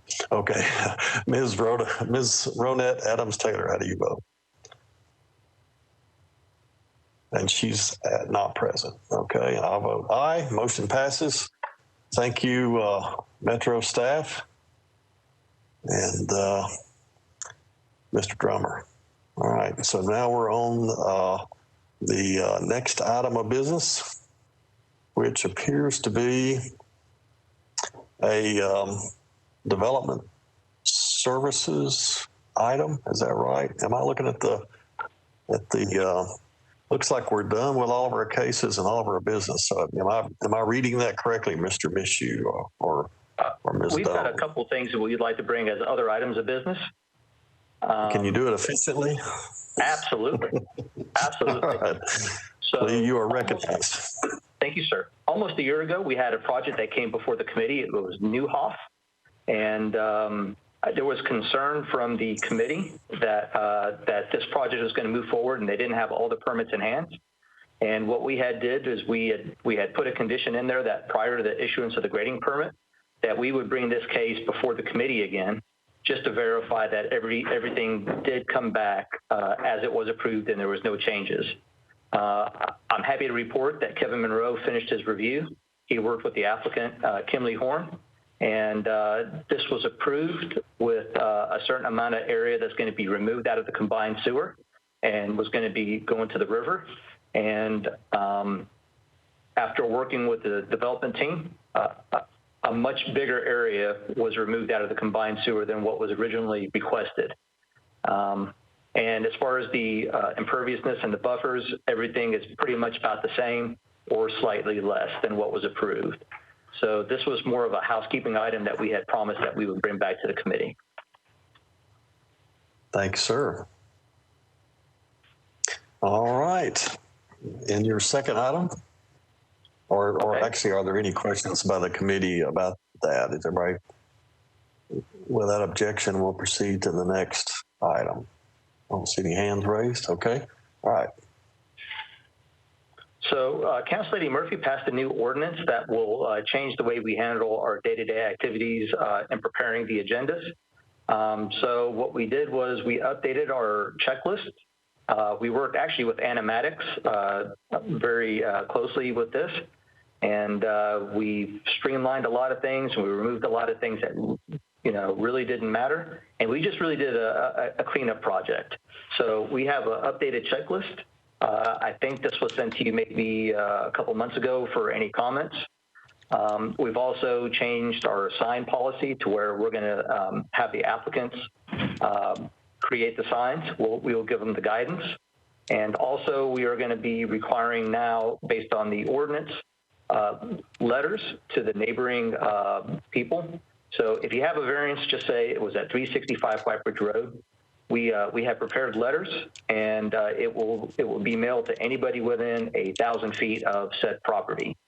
So in addition to the sign notices, we will also have mailers, and we were going to be putting that burden as well as the signs on the development community to take care of it for us as well.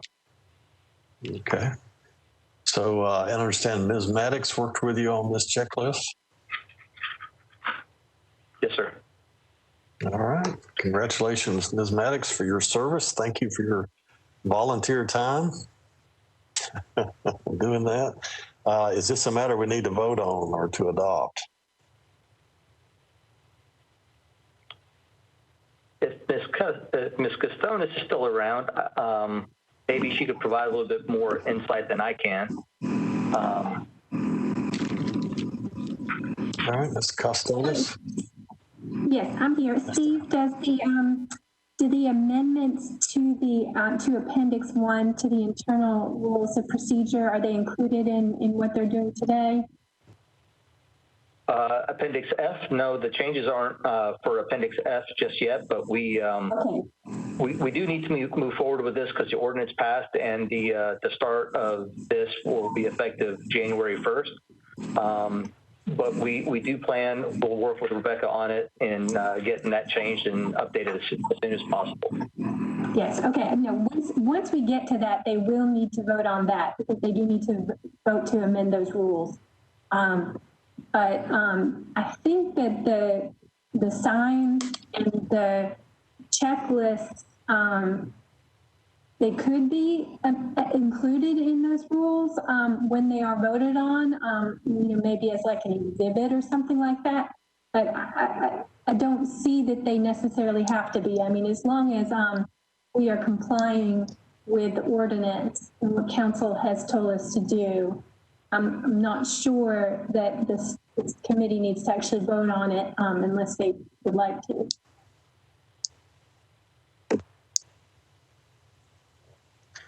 So just being a gray-haired old bureaucrat who used to do this kind of thing, I've typically viewed these kinds of tools as administrative tools as opposed to codified or rule-oriented tools, except where they're mandated by ordinance. So I'm inclined to work with what we've got, but if a motion is desired by any of the members of the committee, we'll certainly entertain it. So, Mr. Hunt, you're recognized.